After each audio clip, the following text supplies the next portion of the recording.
Maelin Voss rose before the river fog had finished deciding whether it wanted to be mist or rain. Harthvale still slept in dim layers. One could see shuttered windows, slack-wound ropes on the docks, the slow creak of a sign that turned when the wind sighed through the alley. Her cottage sat behind the apothecary shop like an afterthought, all soot-stained stone and a roof that had been mended so many times it looked quilted. Inside, the air smelled of dried chamomile, smoked nettle, and the bitter tang of boiled roots that had surrendered their color to yesterday's pot. The kettle was cold. The hearth was grey. The cough in the next room was not. It started as it always did lately, 2 short hacks, a pause that tried to pretend it was nothing, then a longer fit that shook the thin wall between their rooms. Maelin was across the floor before her mind finished waking. She pushed open the door with the heel of her hand and found Jory curled on his side under a patched blanket, his shoulders tight as if he could hold his lungs together by force. "Easy," she said softly, because loud words made the coughing worse. "Breathe with me." His eyes were open, too bright in the half-light. He clutched a cloth at his mouth. She sat on the edge of the bed, slid her arm behind his back, and began the steady cadence that her craft demanded: slow inhale through the nose, slow exhale through pursed lips, the rhythm of a vow made flesh. 1 or 2, 3. The fit eased. Jory's fingers loosened. When he lowered the cloth, there was a faint rust-red stain on the corner. Maelin's stomach knotted so hard it felt like a second heartbeat. "Sorry," he whispered, already trying to apologize for bleeding. "It's not." Another small cough threatened and he swallowed it down with stubborn pride. "It's not as bad as last night." "That's because last night was a villain with too much ambition," she said, forcing brightness into her voice the way she might pour honey into bitter tea. "This is only a villain with a limp." Jory managed a small smile. His cheeks were too pale for a boy of 10 who used to race the riverbank and come home with burrs in his hair and mischief in his eyes. Now his hair lay flat against his head, and his ribs showed when he took a deeper breath.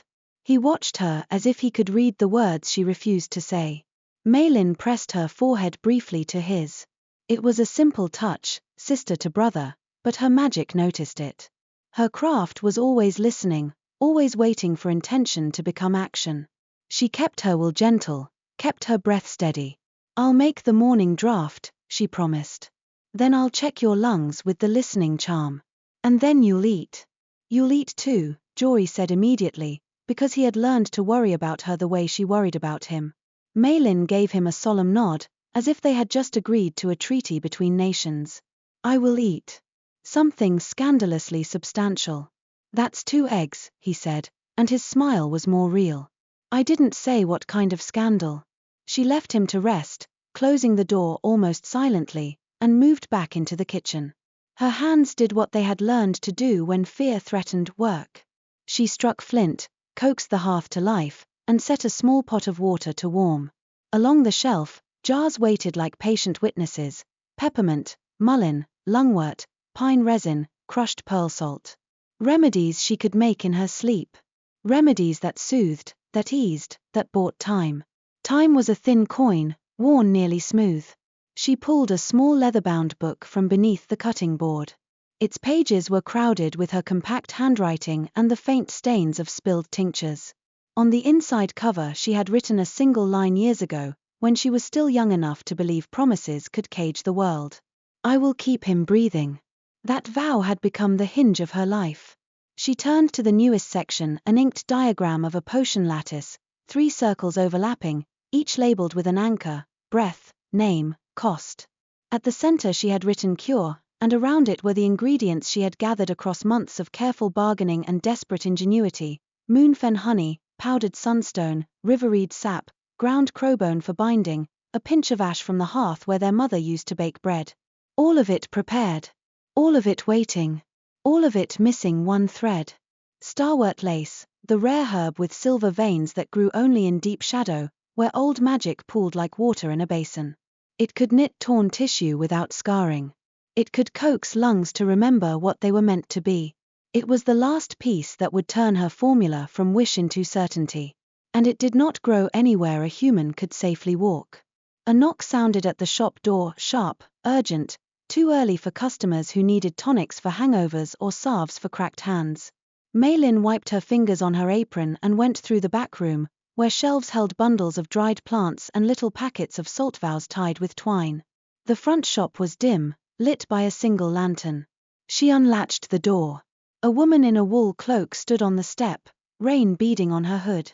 Her mouth was set in a line that suggested she had never lost an argument she didn't want to lose. Wisps of grey escaped her braid like smoke. "Hedra," Maelin said. Hedra Quilwyn pushed inside without ceremony, bringing the damp air with her. She smelled of wet earth and iron, storm scent and old wards. She glanced once toward the back where Jory slept, then back at Maelin. "He coughed again," Hedra said. It wasn't a question. Maelin's jaw tightened. "Yes." "How much blood?" "Not enough to make you grim," Maelin lied. Hedra's eyes narrowed. She was older than Maelin by decades, but not elderly. Time had made her sharper, not softer. She set a basket on the counter and began unpacking it, a bundle of dried mullein, a pouch of ground bark, a small jar of thick, dark syrup. "This will help his throat," she said. "Not cure it." "Help. I'm not pretending otherwise." Maelin didn't answer, because her throat was too tight for words that wouldn't break. Hedra studied her face with the patience of someone who had seen too many young witches drown in their own hope.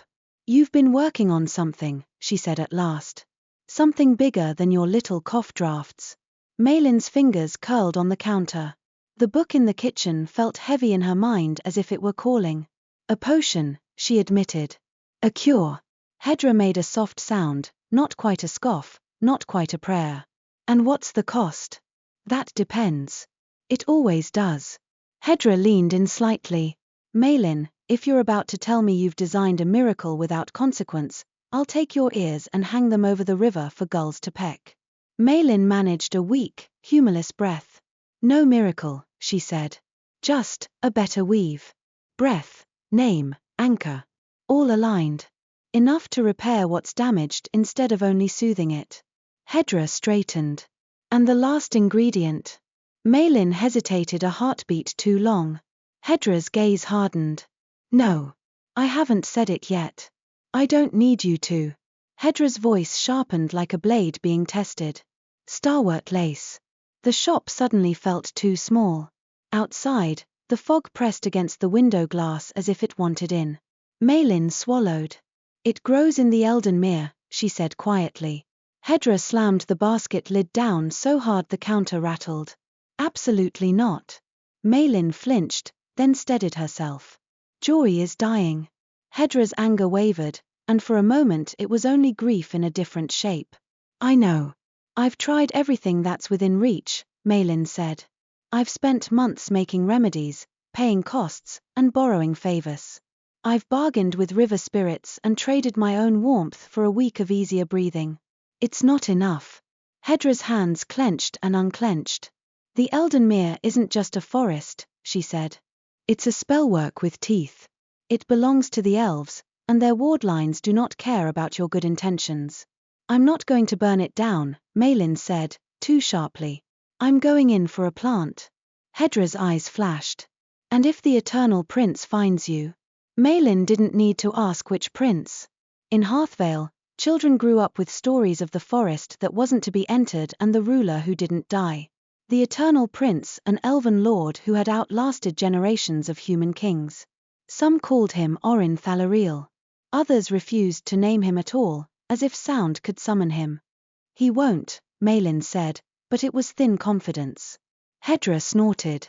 Everyone who ever broke an elven boundary said the same thing. She paced behind the counter, boots thudding softly on the worn floorboards. "Listen to me. If you cross that ward line, you are stepping into a system that will interpret you as a problem. The forest will react. The elves will react. The prince," she cut herself off, as if even speaking of him soured the air. "He is no friend to humans." Maelin's vision blurred with the stubborn heat of tears she refused to let fall. "Then tell me what else to do." Hedra stopped pacing. She looked at Maelin, really looked, and the bluntness in her face softened into something like reluctant respect. "I can't," Hedra said quietly. "Not because I don't want to. Because I don't have an answer that saves him without risking you." Maelin's heart twisted. That was the truth she had been circling for days, for weeks, for months. The world had narrowed to two paths, one that ended with Joy's breathing slowing and stopping, and one that ended with Maelin stepping into the Eldenmere. Hedra exhaled through her nose. If you do this, she said, you do it with rules. You do it with sense. You take salt. You take iron. You take a vow that keeps your magic quiet. I know, Maelin whispered. You don't, Hedra snapped, then softened again. You don't know, because you've never stood beneath a wardline that is older than your entire bloodline. She reached into her cloak and pulled out a small bundle wrapped in oilcloth. She set it on the counter. But if you're going anyway and I can see it in your eyes, so don't insult me with denial, then you take this. Maelin unwrapped it carefully. Inside lay a thin cord braided from pale fiber and threaded with tiny bits of dried leaf that shimmered faintly. It hummed against her fingertips, like a held breath. A hush knot, Hedra said. Tie it around your wrist. It won't make you invisible. It will make you quieter to the forest. Less loud. Maelin's throat tightened. Hedra. Don't thank me yet, Hedra said. It has a cost. Maelin's fingers paused. A day of your voice, Hedra said. Not forever. Just one day. When you return, you won't be able to speak until the sun sets. Maelin's relief was sharp enough to hurt. That's nothing. Hedra's mouth twisted. It's not nothing.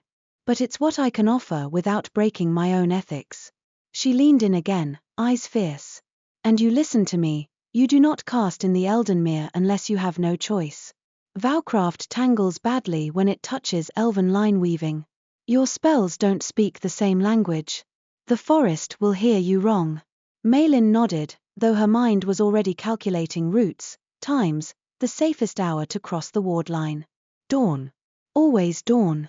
Before the forest fully woke, before the elves walked their paths. Hedra touched her shoulder, brief and firm. If you get in trouble, she said, voice lower, you turn back. You do not become a martyr for a plant. Maelin looked toward the back room. The wall was thin enough that she could almost feel Joy's breathing through it, weak, stubborn, precious. I can't turn back without it, she said. Hedra's hand tightened once, then released. Then come back with it, she said, and there was a rough tenderness in the command, as if she could shape the outcome by insisting. Maelin tied the hush knot around her wrist. The cord settled like a second pulse.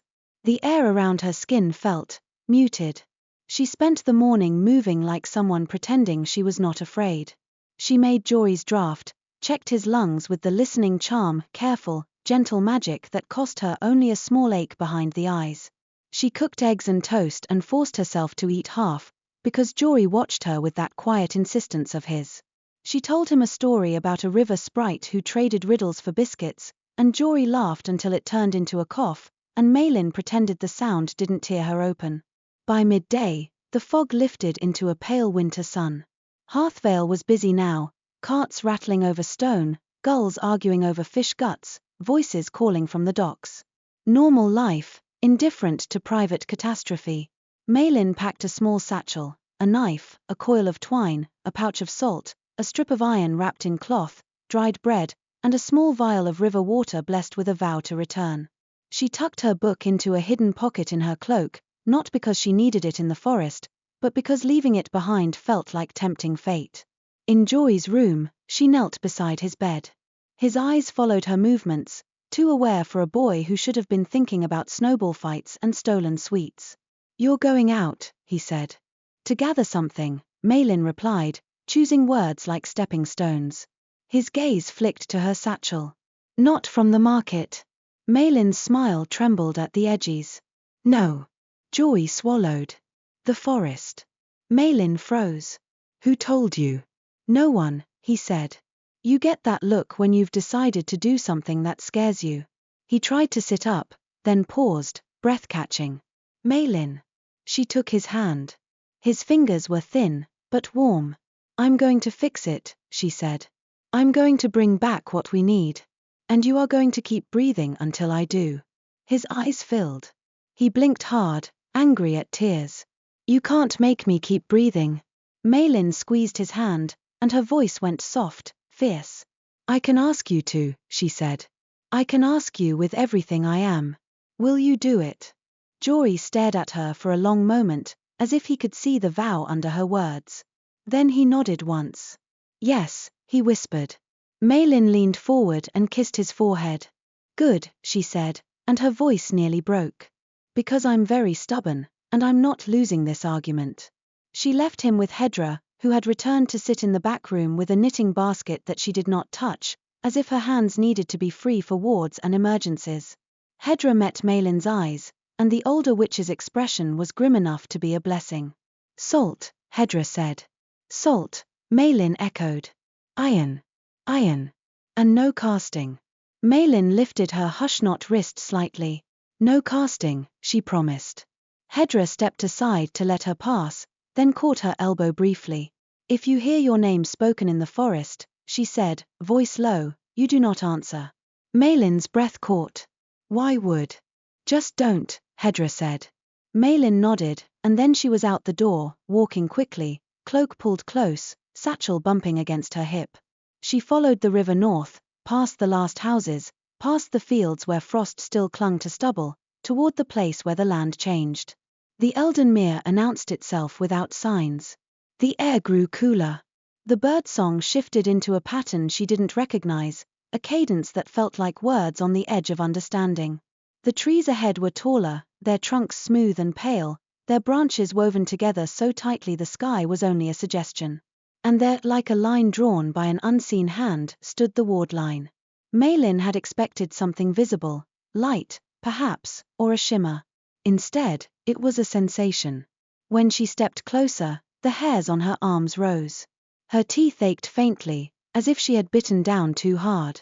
The hush knot on her wrist seemed to tighten, reminding her to be small. She took out her salt pouch and sprinkled a thin line across her palm. Salt was an old anchor, a promise of boundaries. She pressed the salted palm to her chest and whispered, barely moving her lips, a vow meant for the world itself. I mean no harm, she breathed. I take only what I need to save a life. I will leave no wound behind. The wardline did not answer. It simply waited. Maelin stepped forward. For a heartbeat she felt nothing, then a pressure like walking through water, thick and cold. Her stomach lurched. Her ears rang with a low, distant hum, like a chord struck on a massive instrument. The forest smell rushed over her, damp moss, crushed leaves, something bright and sharp like crushed pine needles. Then she was in. Behind her, the field and riverbank looked the same, but farther away than they should have been. Ahead, the trees pressed close, their shadows deep even in daylight. The path beneath her boots was not a path at all, only a suggestion of cleared ground, as if the forest allowed her to walk where it had not yet decided to grow. Maelin tightened her grip on her satchel strap and began to move forward, careful with each step. Hedra's words echoed in her mind, no casting. The hush knot thrummed gently, pulling her presence inward. She followed what she hoped was a natural trail, using small signs, moss thickness, the angle of sunlight, the way the ground dipped toward a stream, to keep herself oriented. The forest watched. She could feel it, not with eyes, but with attention, as if every leaf was a listener. After 1 hour, the light changed. The canopy above seemed to shift, though the branches did not move. The shadows grew longer, then shorter, as if time itself had blinked. Maelin stopped, heart hammering. A cluster of ferns ahead unfurled all at once, their fronds curling outward like waking hands. A flower she didn't recognize budded, bloomed, and dropped its petals within the span of her startled breath. Magic, she thought, very quietly. Living magic. She forced herself to keep walking. The deeper she went, the stranger the forest became, not frightening in the way of snarling beasts, but unsettling in its certainty. Stones lay arranged in spirals that hadn't been there when she passed a moment ago. A stream ran uphill for a few feet, then corrected itself with a patient sigh. Once, she heard laughter, soft, distant, though she saw no one. Her satchel felt heavier with each step, as if the air itself thickened. Maelin's lungs began to ache from the cold damp. She touched the iron strip through the cloth in her pocket, grounding herself in something simple and human. Finally, near a glade where pale light pooled as if it had been poured there, she found what she had come for. Starwort lace grew low to the ground beneath an arch of roots, its leaves dark green and glossy, each one threaded with silver veins that caught the light like tiny rivers. The sight of it made Maelin's throat tighten with relief so fierce it bordered on pain. "There you are," she whispered. She knelt carefully, drew her knife, and hesitated. Vowcraft demanded respect. Even plants heard intentions. She placed her salted palm near the herb and spoke again, quieter than before. "I'm sorry," she murmured. "I'll take only what I need. I'll pay." She reached into her satchel and pulled out a small cloth packet of dried lavender, her mother's favorite scent, saved from the last bundle they had harvested together. It was precious, not because it was rare, but because it was memory. An anchor worth something. She tucked the lavender into the soil beside the starwort lace, a gentle offering, then began to cut. The herb resisted, not physically, but with a sense of reluctance, as if the forest tightened around it protectively. Maelin worked slowly, taking only a few stems, careful not to uproot the plant. When she finished, she wrapped the starwort lace in damp cloth and tucked it into her satchel like a beating heart. Relief made her hands shake. She exhaled, letting herself believe, just for a second, that it might be that simple. A voice behind her said, smooth as water over stone, "You have taken what does not belong to you." Maelin's blood turned to ice. She rose too quickly, nearly slipping on the damp ground, and spun around. He stood at the edge of the glade as if he had always been there, tall, still, dressed in layered dark fabric that looked like it had been woven from shadow and leaf. His hair was pale, silver or white, she couldn't tell in the strange light, and fell straight past his shoulders. His face was sharply beautiful in the way of carved stone, with eyes that held the cool green-gray of winter water. Not angry in a loud way. In a quiet way that promised consequences. Maelin's mouth went dry. Every story she had ever heard about the eternal prince gathered in her throat like thorns. "My lord," she managed, because politeness was sometimes armor. Her fingers tightened around her knife. His gaze flicked to the blade, unimpressed. "Human," he said, and the word was not an insult so much as a classification. "Speak your name." Hedra's warning slammed through Maelin's mind, "If you hear your name spoken in the forest, do not answer." But he hadn't spoken it. He had demanded it. Maelin's heart pounded. "I didn't come to harm your lands," she said, forcing steadiness. "I came for an herb. My brother is ill. He's dying." The prince's expression did not soften. "You crossed my ward line." "I did," Maelin said, "because lying would be foolish. And you harvested within my domain." "I took only a little," she said. "I left an offering." His eyes slid to the lavender packet, then back to her. "An offering is not permission." Maelin's breath hitched. The hush knot on her wrist felt suddenly too tight, too present. She could feel the forest listening harder now, as if the prince's attention had focused it.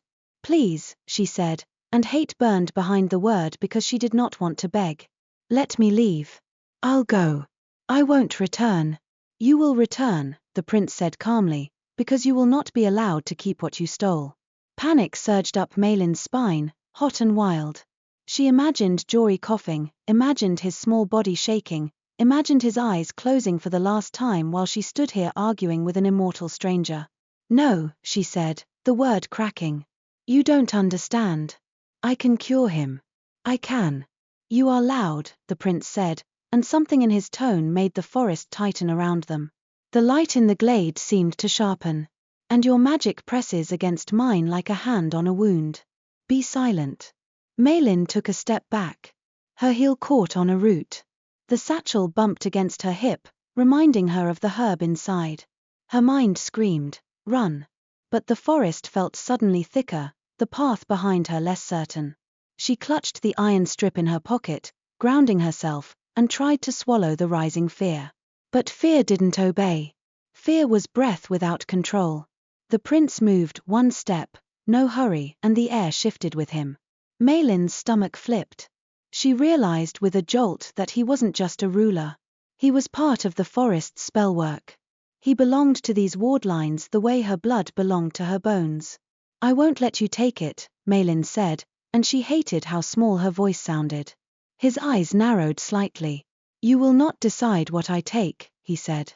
You will return the herb, and you will be escorted to the ward line. Then we will address the debt you owe.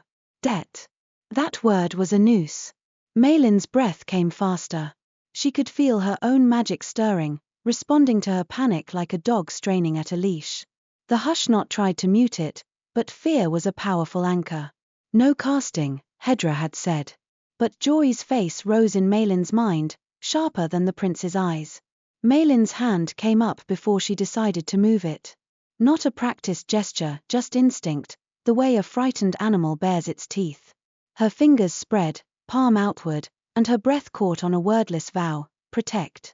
The prince's gaze sharpened, his posture changing by a fraction, alert. Do not, he began. Maelin did. She flung a defensive hex meant to blind and scatter, nothing lethal, nothing clever, only a burst of disruptive vowcraft, a shove of raw intent. Her magic surged forward, thick with fear and love, desperate as a drowning hand. It slammed into the air between them. And instead of dispersing, instead of fizzling against the ancient wardlines, it hooked. Maelin felt it like a snag in her ribs. Her spell reached for the nearest stable structure, something to anchor against, and found the prince's magic, immense and steady, braided through the forest itself. The hex latched. The world went white. A sound like a bell struck underwater rang through the glade. Maelin's ears filled with a roaring hush. The prince's eyes widened, first surprise, then a sudden, sharp alarm, and he lifted a hand as if to sever the spell. Too late. The hooked magic snapped tight between them, not breaking but binding, and the forest answered as if someone had plucked every wardline at once. Light exploded outward in rippling waves. The ground lurched. Leaves whirled into spirals, then froze midair as if time forgot to let them fall. Maelin's lungs seized. Her vision blurred with tears she hadn't meant to shed. Pain flared in her wrist where the Hush-Knot tightened violently, then burned away as if consumed. She felt something else then, something that was not her. A cold, contained fury. A heavy, weary responsibility. A pulse of power like a heartbeat that did not belong to human flesh. The prince's magic. And, horrifyingly, she realized he felt hers too, because his expression shifted, his jaw tightening, his eyes flicking to her face as if he had just tasted her panic on his tongue. The blast faded into a trembling afterglow. The glade did not return to normal. The ferns around them began to bloom flowers, wrong flowers, summer-bright petals opening in winter shadow. A patch of moss turned suddenly to frost. The stream at the edge of the glade ran backward for 3 heartbeats, then surged forward too fast, spilling over its banks. The forest had stuttered. The prince lowered his hand slowly. His gaze locked on Maelin, and in it was something worse than anger. Recognition. What have you done? He said, voice very quiet. Maelin tried to speak, to explain, to apologize, but her mouth was full of ash-dry fear. She could still feel his magic against her own like a second skin, a shared nerve. I didn't mean, she began, but the words tangled with a sudden jolt in her chest, as if her breath had been tugged. She gasped. The prince flinched at the same time, just barely, as if the same tug had touched him. They stared at each other. Between them, the air hummed with a new, taut thread. Maelin's knees threatened to give. She clutched her satchel strap with one hand and pressed the other to her sternum as if she could hold her heart in place. The prince's expression hardened into something controlled, but beneath it she saw the edge of something like dread. The forest around them whispered, leaves rustling without wind, branches creaking as if they were speaking in an older language. You have bound your vowcraft into my lineweave, the prince said, each word measured. You have tangled Eldenmere. Maelin's stomach dropped. Can I undo it? The prince's eyes flicked over her, assessing not her threat, but her ignorance. Not alone, he said. And perhaps not at all, if you panic again. Maelin swallowed hard, forcing herself to breathe slowly, to calm the frantic surge inside her.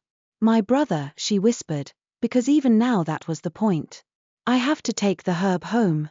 The prince's gaze fell to her satchel as if he could see through cloth and leather to the starwort lace inside. His jaw tightened. You will not leave, he said. Maelin's fear sharpened into anger. You can't keep me here. I can, he said softly. And now, Because you have made yourself part of my forest's wound, I must. The glade shivered again, light bending strangely, a bird calling in a voice too human, too articulate. Somewhere deeper in the trees, a sound like distant cracking ice echoed through the branches. The prince's gaze lifted, listening. Maelin listened too, and realized she could feel it, something wrong in the forest's rhythm, as if the world had lost its breath. The prince looked back at her, and though his face remained carved calm, his eyes were sharp with cold urgency. You will come with me, he said. You will not cast again. And you will help repair what you have broken. Maelin's throat tightened. She thought of Jory in his bed, pale and coughing, waiting for her return. She thought of the herb in her satchel. She thought of the forest around them beginning to twist into something unstable. I didn't mean to break anything, she whispered. Meaning is irrelevant, the prince said, and his voice was like a wardline snapping into place. Now we deal with consequence. He turned, and the trees ahead of him seemed to part, not moving, exactly, but allowing. The path appeared where none had been. Maelin stood frozen for one heartbeat longer, then forced her legs to move. She followed, because the forest no longer felt like a place she was walking through. It felt like a spell she was caught inside. And somewhere in the thread between her and the eternal prince, her fear pulsed, shared, echoed like a warning bell that neither of them could ignore. Maelin expected shackles. Not iron ones. She had heard enough stories to know elves preferred their own restraints, the kind that left no marks but never loosened. She expected roots that curled around her ankles, vines that tightened when she lied, a collar of living bark. Instead, the eternal prince simply walked, and the forest itself adjusted, quietly discouraging escape the way a river discourages someone from walking upstream. Not impossible, just exhausting. She followed because the thread between them tugged every time she tried to slow. Not a physical pull, but a sensation in her ribs, a tightening in her breath, as if her lungs had borrowed a rule from his wardlines and now obeyed it. When she stumbled over a root, he slowed by a fraction without turning his head. When her fear spiked, she felt, through that new, awful connection, his irritation sharpen, then flatten into control. Stop doing that, Maelin said finally, voice hoarse. He glanced back, expression unreadable. Doing what? Feeling me, she snapped, then immediately regretted the honesty. It made her sound foolish, like someone complaining about rain after stepping into a storm. The prince's mouth tightened, as if he disliked the truth more than the accusation. I am not reaching for you, he said. You are, loud. The bond transmits. Bond. The word sounded too gentle for what she had done. Maelin clutched her satchel strap. The starwort lace pressed against her hip like an accusation. I didn't want this, she muttered. Nor did I, he said, and the cold in his tone was so even it could have cut stone. They walked through shifting shade. Eldenmere no longer felt merely strange, it felt sick. Somewhere behind them, the glade's summer-bright flowers continued to bloom where no summer belonged. Ahead, the forest flickered with small wrongnesses, a branch that was bare on one side and autumn gold on the other, a patch of mushrooms that grew in a circle and then dissolved into dust as if time caught up and scolded them. Maelin tried not to look too long at any one anomaly, because her mind kept insisting that if she understood it, she could fix it. But understanding wasn't the same as having permission to touch. They reached a shallow stream that should have been a simple crossing. The water ran clear, humming faintly as it passed over pebbles. The prince stepped into it without hesitation. The water parted around his boots as though it recognized him and wished to make him comfortable. Maelin stepped after him. The instant her foot touched the water, it surged upward like a hand grabbing her ankle. Cold slammed into her bones. She yelped and jerked back, too late. The stream twisted, running backward for a breath, then forward, then sideways, splashing her cloak. The prince whirled, palm raised. Don't, Maelin blurted, because her panic told her he was about to cast. His eyes narrowed. You are the problem. I'm standing in it, she hissed, teeth chattering from sudden cold. I'm trying not to be. Your stream is attacking me. It is reacting, he said. His voice was clipped now, not with anger so much as urgency. Your presence is an irritant to my lineweave. Maelin fought to breathe slowly. Inhale. Exhale. If she panicked again, she might tangle the world further. The thought alone made her stomach lurch. Then tell it to stop, she said, more pleading than she wanted. I can, he replied, and then, reluctantly, he extended his hand not toward her, but toward the water. He spoke a phrase in a language that felt like it belonged to bark and wind. The stream calmed immediately, smoothing itself as if ashamed. Maelin stared. That was a command. It was a name, he corrected. And an instruction. Vowcraft, she thought. But not her kind. His words carried authority like a crown. She splashed across quickly while the stream behaved. The moment she reached the far bank, the cold in her bones eased. She wrung out her sleeve and glared at him. So you can tell the forest what to do. I maintain it, he said. Or I did. They walked again. The thread between them thrummed with each step. Maelin tried to ignore it. It was impossible. It was like hearing your own heartbeat in a silent room. Worse, every time she deliberately calmed herself, she felt his awareness like the forest listening through him, curious at her sudden stillness. After another hour, the trees opened into a wider clearing. Pale stones stood in a loose ring, each carved with runes that looked like vines frozen in mid-curl. At the center, a shallow depression held no water, but the air above it shimmered faintly, like heat over a road. The prince stopped at the edge of the stone ring. His gaze moved across the runes, and something in him tightened. She felt it like a knot pulling in her chest. Concern. Focus. Not fear, precisely, but the knowledge of what came next. This is a node, he said. Maelin rubbed her arms, trying to warm herself. A what? A junction in the lineweave, he replied. One of the places where the forest's wards anchor. It should be stable. His eyes narrowed. It is not. Maelin looked closer. She hadn't noticed at first because the runes were intact and the stones upright. But the shimmer above the depression wasn't steady. It pulsed in odd rhythms, like a breath trying to match the wrong body. Every few seconds, the air over the depression flashed with tiny sparks of color: blue, then gold, then a thin sickly green. Maelin's mouth went dry. That's mixing. Yes, the prince said. You have crossed the harmonies. Maelin's hands began to shake. She hid them in her cloak. Can you fix it? His gaze turned to her, sharp enough to pin her in place. Can you? Maelin swallowed hard. I didn't cast into your wards on purpose. You cast with panic, he said, voice like ice laid gently on skin. Panic does not excuse. It explains. Maelin flinched. The bond carried a flicker of something from him then, something old and tired. The weight of watching mistakes repeat across centuries. The constant labor of maintenance. And beneath it, a grudging realization, he was not exaggerating. The forest's wrongness was spreading. This node was a symptom, not the disease. What do we do? Maelin asked, quieter now. The prince lifted his hand and traced a small pattern in the air above the depression. The shimmer responded, flaring. Maelin felt it, her own magic answering, tugged like a thread caught in a spinning wheel. No, she whispered, instinctively pulling inward. The shimmer stuttered, and for a moment the sparks of color stopped. Then they returned, brighter. The prince's jaw tightened. You cannot refuse the pull, he said. Not completely. You are bound into it. Maelin's throat tightened around a hot lump of guilt. I didn't mean. I know, he said, and the words surprised her with their flat sincerity. Then his expression hardened again. Meaning is still irrelevant. He stepped into the stone ring. The runes glowed faintly under his boots. The forest seemed to lean toward him, listening. Maelin hesitated on the edge. The hush knot on her wrist thrummed, as if warning her she was about to step into something that would hear her too clearly. The prince looked back. If you remain outside, the node will not accept you, he said.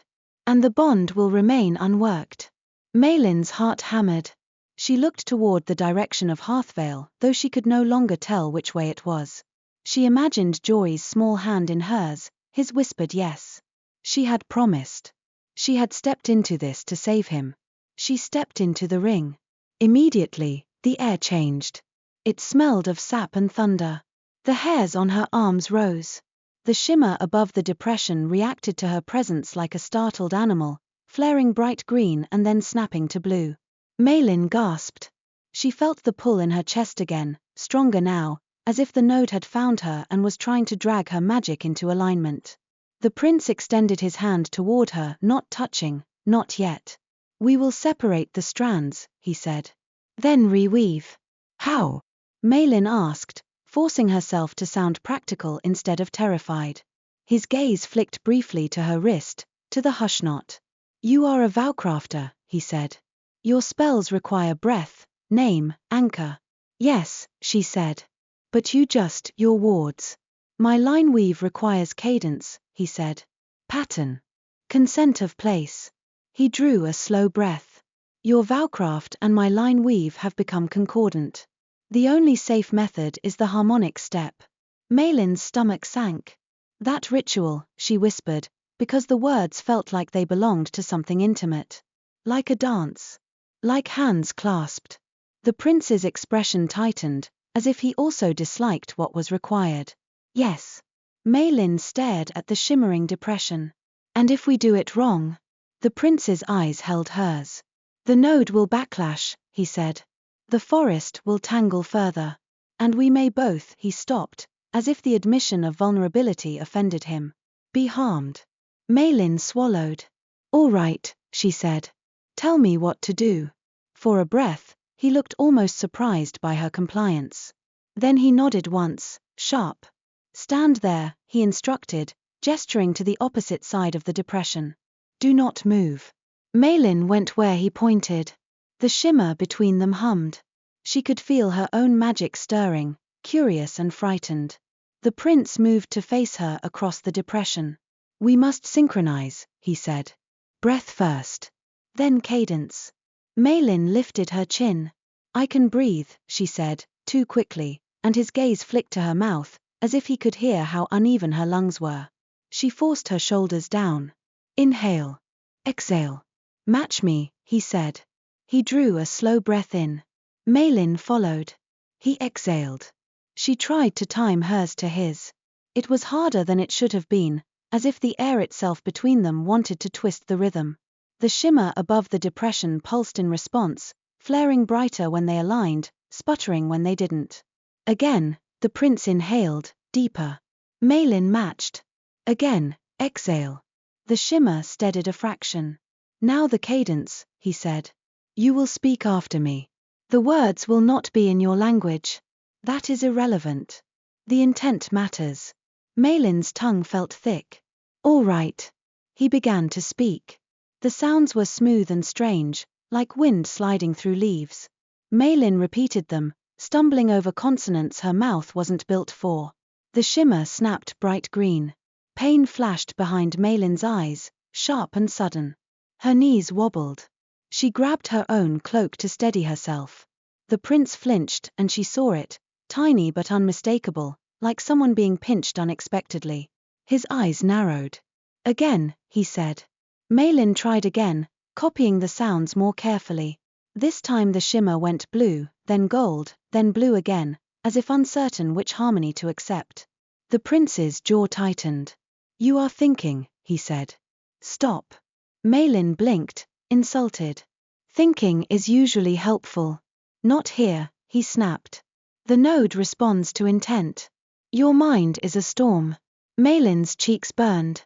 The bond carried a brief echo of his frustration, and beneath it something else, an unwanted awareness of her.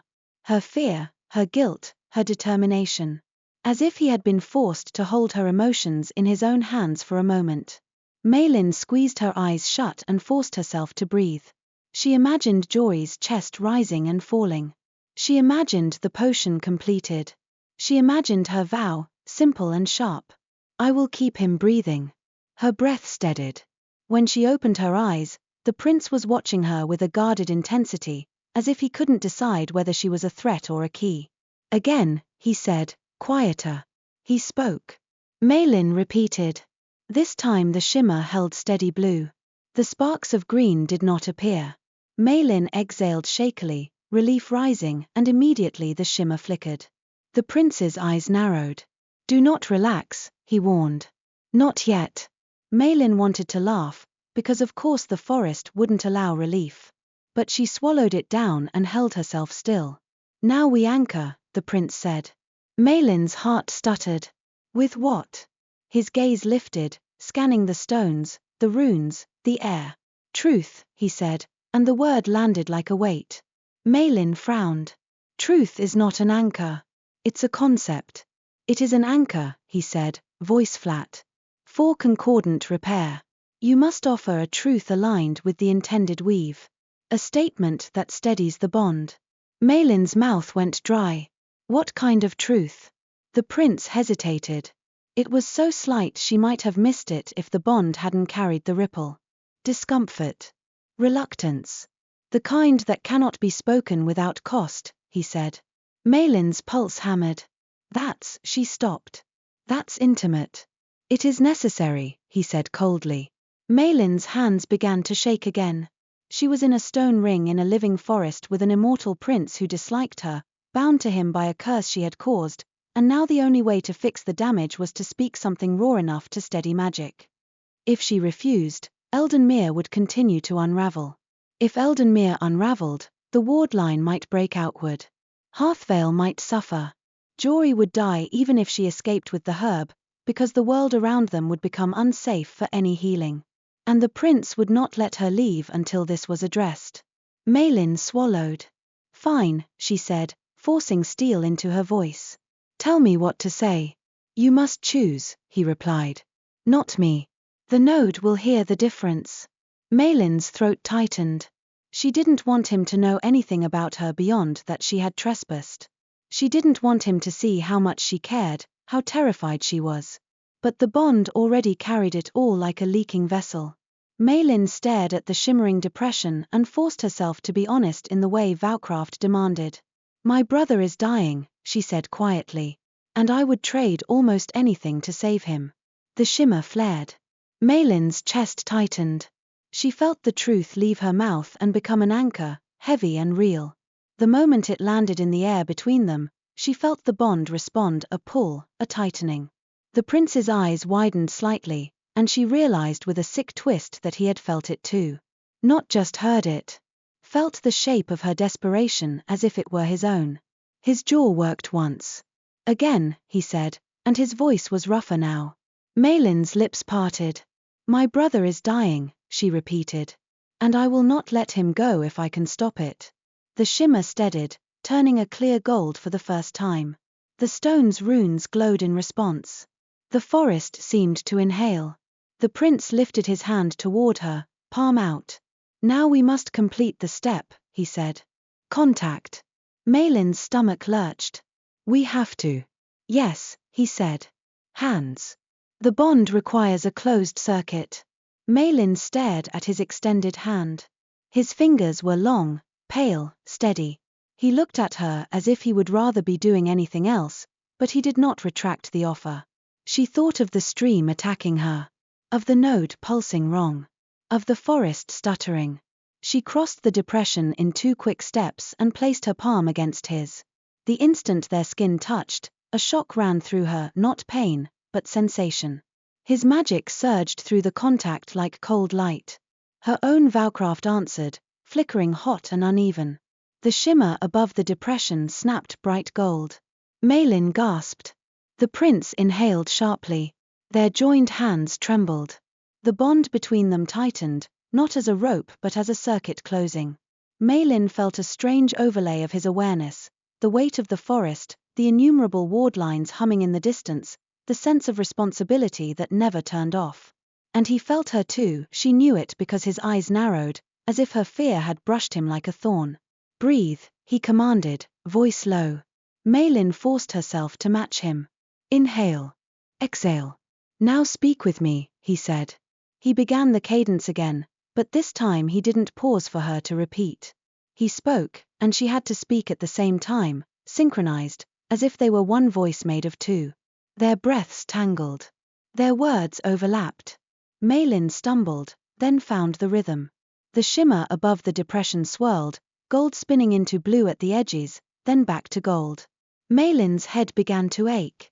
Not from her own casting, but from the closeness of his magic pressing against hers, demanding alignment. She could feel the node pulling at both of them, wanting their joined intent. She focused on her truth anchor. My brother is dying. I will not let him go. The prince's grip tightened slightly, steadying her. They spoke. They breathed. The shimmer snapped into a steady gold column, then collapsed downward, sinking into the depression like light poured into a bowl. The stone's runes dimmed. For a heartbeat, everything went still. Then the forest exhaled. The air eased. The wrongness in the clearing softened, as if a knot had been loosened. The nearby branches stopped flickering between seasons. The ground steadied beneath Maelin's boots. Maelin's knees weakened. Relief hit her so hard she swayed. The prince caught her by the wrist, not gentle, but preventing her from falling. The contact sent another jolt through her. She looked up, startled, and met his eyes. He was breathing harder than before, as if the ritual had cost him more than he wanted to admit. What was that? Maelin whispered. A correction, he said shortly. He released her wrist as soon as she stood steady on her own. One node, aligned. Maelin looked around. So we fixed it, she said, all creeping into her voice. We stabilized it, he corrected. The tangle remains. It will have spread to other junctions. Maelin's stomach sank. How many? His gaze turned distant for a moment, as if he could feel the forest's pattern shifting. She felt it through the bond too, faint tremors, subtle disharmonies like a song with too many wrong notes. More than one, he said finally. Maelin pressed a hand to her forehead, trying to quell the ache. And each one requires that, she said, glancing at their hands as if they might still be touching. Yes, he said. Maelin's mouth tightened. And if we don't do it? The prince's eyes were cold again. The forest will continue to contradict itself, he said. It will strain the wardline. It will lash outward. You think you can outrun that with your herb? His gaze flicked to her satchel. You cannot. Maelin flinched, because he was right. She looked at him, at the way he stood so straight, so composed, and yet she had felt his exertion. She had felt the weight he carried. The bond made it impossible to see him as only a villain from a story. He was complicated. Dangerous, yes. But not cruel for sport. Maelin swallowed. My brother doesn't have weeks, she said. He might not have days. For a moment, the prince's expression flickered, something like surprise, then a faint tightening at the corner of his eyes. The bond carried a pulse of something that might have been reluctant empathy before it was smoothed back into neutrality. How long, he asked, voice quiet, before he dies? Maelin's throat tightened. I don't know, she admitted. But his cough is worsening. There's blood now.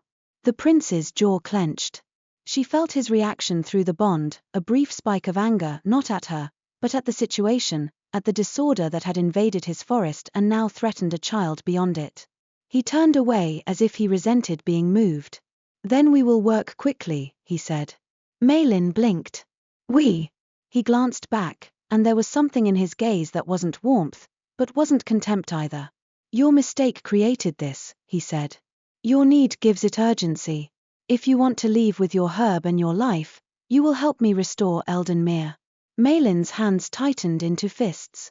Part of her wanted to spit something sharp back at him. But another part, tired, desperate, honest, recognized the offer inside the command. He was giving her a path. All right, she said, voice tight. But we need to make sure I can still use the herb when I get home. The prince's eyes narrowed. You doubt your own craft? I doubt the forest, Maelin said. If your magic is tangled with mine, if the herb is still connected to your domain, she stopped, suddenly uncertain, because Vowcraft didn't often cross borders like this. I don't know what it will do outside. The prince's gaze went to the satchel again. Starwort lace will remain starwort lace, he said, but his certainty was too smooth. Then, reluctantly, however, the tangle may have impressed itself upon it. You took it during the disruption. Maelin's stomach dropped. So it could be ruined. Or altered, he said. We will test it. Maelin's fingers tightened on the satchel strap until her knuckles whitened. How? The prince gestured toward a nearby sapling. Its leaves trembled faintly, as if uncertain whether to be green or gold. A small healing, he said. Minimal cost. Controlled. No casting, Maelin said automatically, then winced, realizing she had just reminded him of his own warning. The prince's eyes flicked to her hush-knot. No casting within the wards unless necessary, he corrected. This is necessary. Maelin hesitated, then reached into her satchel for a tiny bottle of honeyed tincture, something she always carried, a base remedy. She also pulled out a pinch of salt. Breath, name, anchor. She could do a minor mend without spilling too much of herself into it. She crouched near the sapling and examined it. One branch had a split in its bark, a fresh wound, perhaps caused by the earlier magical surge. The edges looked strange, half frozen, half warm. Maelin took a slow breath. I mean to heal, she whispered, and felt the forest's attention sharpen, as if ears had perked up. She pressed her salted palm to the split bark and spoke the sapling's name as best she could, not its true name, which she didn't know, but its shape name: young ash, river-fed, winter-sheltered. She offered a cost, one small warmth from her own body, a tiny sacrifice that left her fingertips tingling cold. Magic moved, gentle, cautious. The sapling's bark knit slightly. Not perfect, but improved. Maelin exhaled, relieved she hadn't triggered another blast.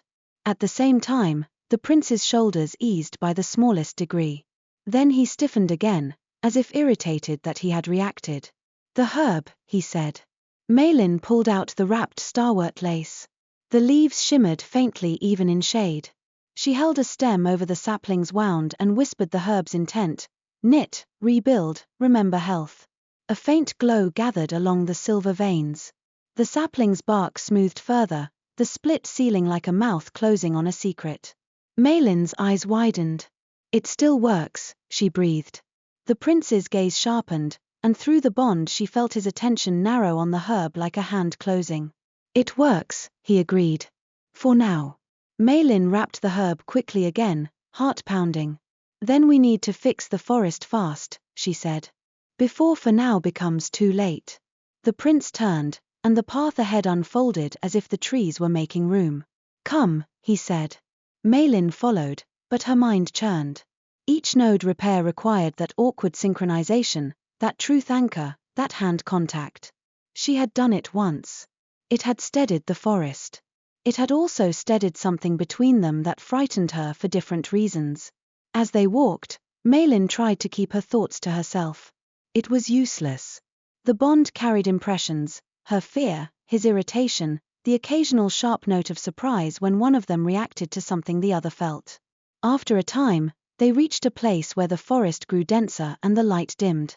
The air smelled sweeter here, almost floral. Strange lantern-like fungi glowed faintly along the roots. The prince slowed. His gaze fixed on something ahead.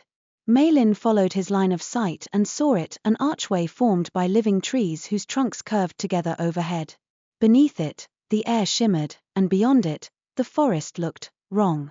Not simply shadowed, but tinted with the pale lavender of twilight even though the day was still bright behind them. A doortree portal, Maelin realized dimly, recalling half-heard tales of elven paths that led to distant places. But the portal's color was wrong. It flickered, shifting between lavender twilight and bright summer green and, once, a harsh blue that made Maelin's teeth ache. The prince's jaw tightened. A gate, he said. It has been destabilized. Maelin's heart thudded.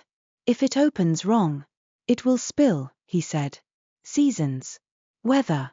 Creatures that belong elsewhere. His gaze turned to her. And it will do so in both directions.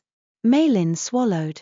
She imagined Harthvale waking to midsummer heat in winter, crops failing, sickness spreading, the river freezing and boiling in the same day. Joy's lungs could not survive chaos like that. We have to stabilize it, she said. Yes, the prince replied. Maelin stared at the archway. Another node. A junction, he said. More complex than the stones. Maelin's fingers tightened around her satchel. Does it require the harmonic step again? His expression tightened. Yes. Maelin's stomach flipped. She could already feel the pull, stronger here, as if the gate was a mouth that wanted to swallow their magic and chew it into new shapes. The prince stepped closer to the archway, eyes half-lidded in focus. "We will need a stronger truth," he said. Maelin's throat went dry. "Stronger than my brother is dying?" She wasn't sure she had anything else she could offer without cracking open. The prince glanced at her, and for a moment his gaze lingered, measuring, assessing, perhaps reluctant. "What is your name?" he asked suddenly. Maelin stiffened. Hedra's warning rang in her ears. "Do not answer if you hear your name spoken in the forest." But he hadn't spoken it. He was asking again, and the question felt different now. Less like a demand and more like a lever he needed to move something. "I'm not supposed to tell you," Maelin said carefully. His eyes narrowed. "Superstition." "No," Maelin said, voice tight. "Experience." He studied her a moment longer. The bond carried a ripple of curiosity, then frustration, then, unexpectedly, a faint grudging respect. As if he disliked the idea of her having rules he couldn't control. "Then do not speak it," he said. "But you must offer a name anchor for the ritual. A true statement tied to identity." Maelin swallowed. "Like what?" He looked at the gate. "Something you would not say to someone you despise," he replied. Maelin's cheeks heated. "I don't despise you," she said, and immediately wished she could snatch the words back. The prince's gaze flicked sharply to her face. The bond carried a brief shock of emotion from him, surprise, then something like discomfort, quickly pressed flat. "Convenient," he said coldly. Maelin's heart hammered. "I meant." "Enough," he snapped, and the forest around them seemed to stiffen. The fungi dimmed. The air sharpened. "We do not have time for your fumbling honesty." Maelin bit her tongue, anger flaring. It was easier to be angry than afraid. "Fine," she said. "Tell me what to do." The prince positioned himself beneath the archway, on one side of the shimmering air. He pointed to the opposite side. "Stand there," he said. "Do not step through." Maelin moved into place. The air between them shimmered, pulsing with wrong color. The prince drew a slow breath. "Match me," he said. Maelin did, her breath trembling at first. "Inhale. Exhale." The gate responded, flickering less wildly when their breaths aligned. "Cadence," he said. He began speaking, and Maelin spoke with him, synchronized. The strange language twisted her tongue, but she forced herself to keep pace. The bond tugged when she slipped, the gate flared when she faltered. Her head began to ache again. Her chest tightened. She tasted iron at the back of her throat. The prince's eyes narrowed. "You are holding back," he said. "I'm trying not to break anything else," Maelin snapped, breath hitching. "You cannot half-step," he said. "The gate will interpret hesitation as refusal." Maelin's pulse pounded. She forced her breath to steady. She focused on intention, stabilize. Close the spill. Restore order. The gate's flicker eased slightly. "Truth," the prince said. Maelin's stomach clenched. The words felt like a hand reaching into her chest. "My brother is dying," she began again. The gate flared harsh blue. Maelin's eyes widened. "What?" The prince's jaw clenched. "Not that," he said sharply. "That truth ties you to him. The gate needs a truth that ties you to yourself." Maelin's throat tightened. "I don't understand." "You are not only a sister," he said, and the words sounded like an accusation. "You are a witch. You are a person. Anchor that." Maelin's cheeks burned, because it was unfair, because he didn't know how it felt to have your life revolve around someone else's fragile breathing. Then she felt something from him through the bond, an echo of loneliness so sudden it stole her breath. It vanished almost immediately, but it left a bruise of understanding. Maelin swallowed hard.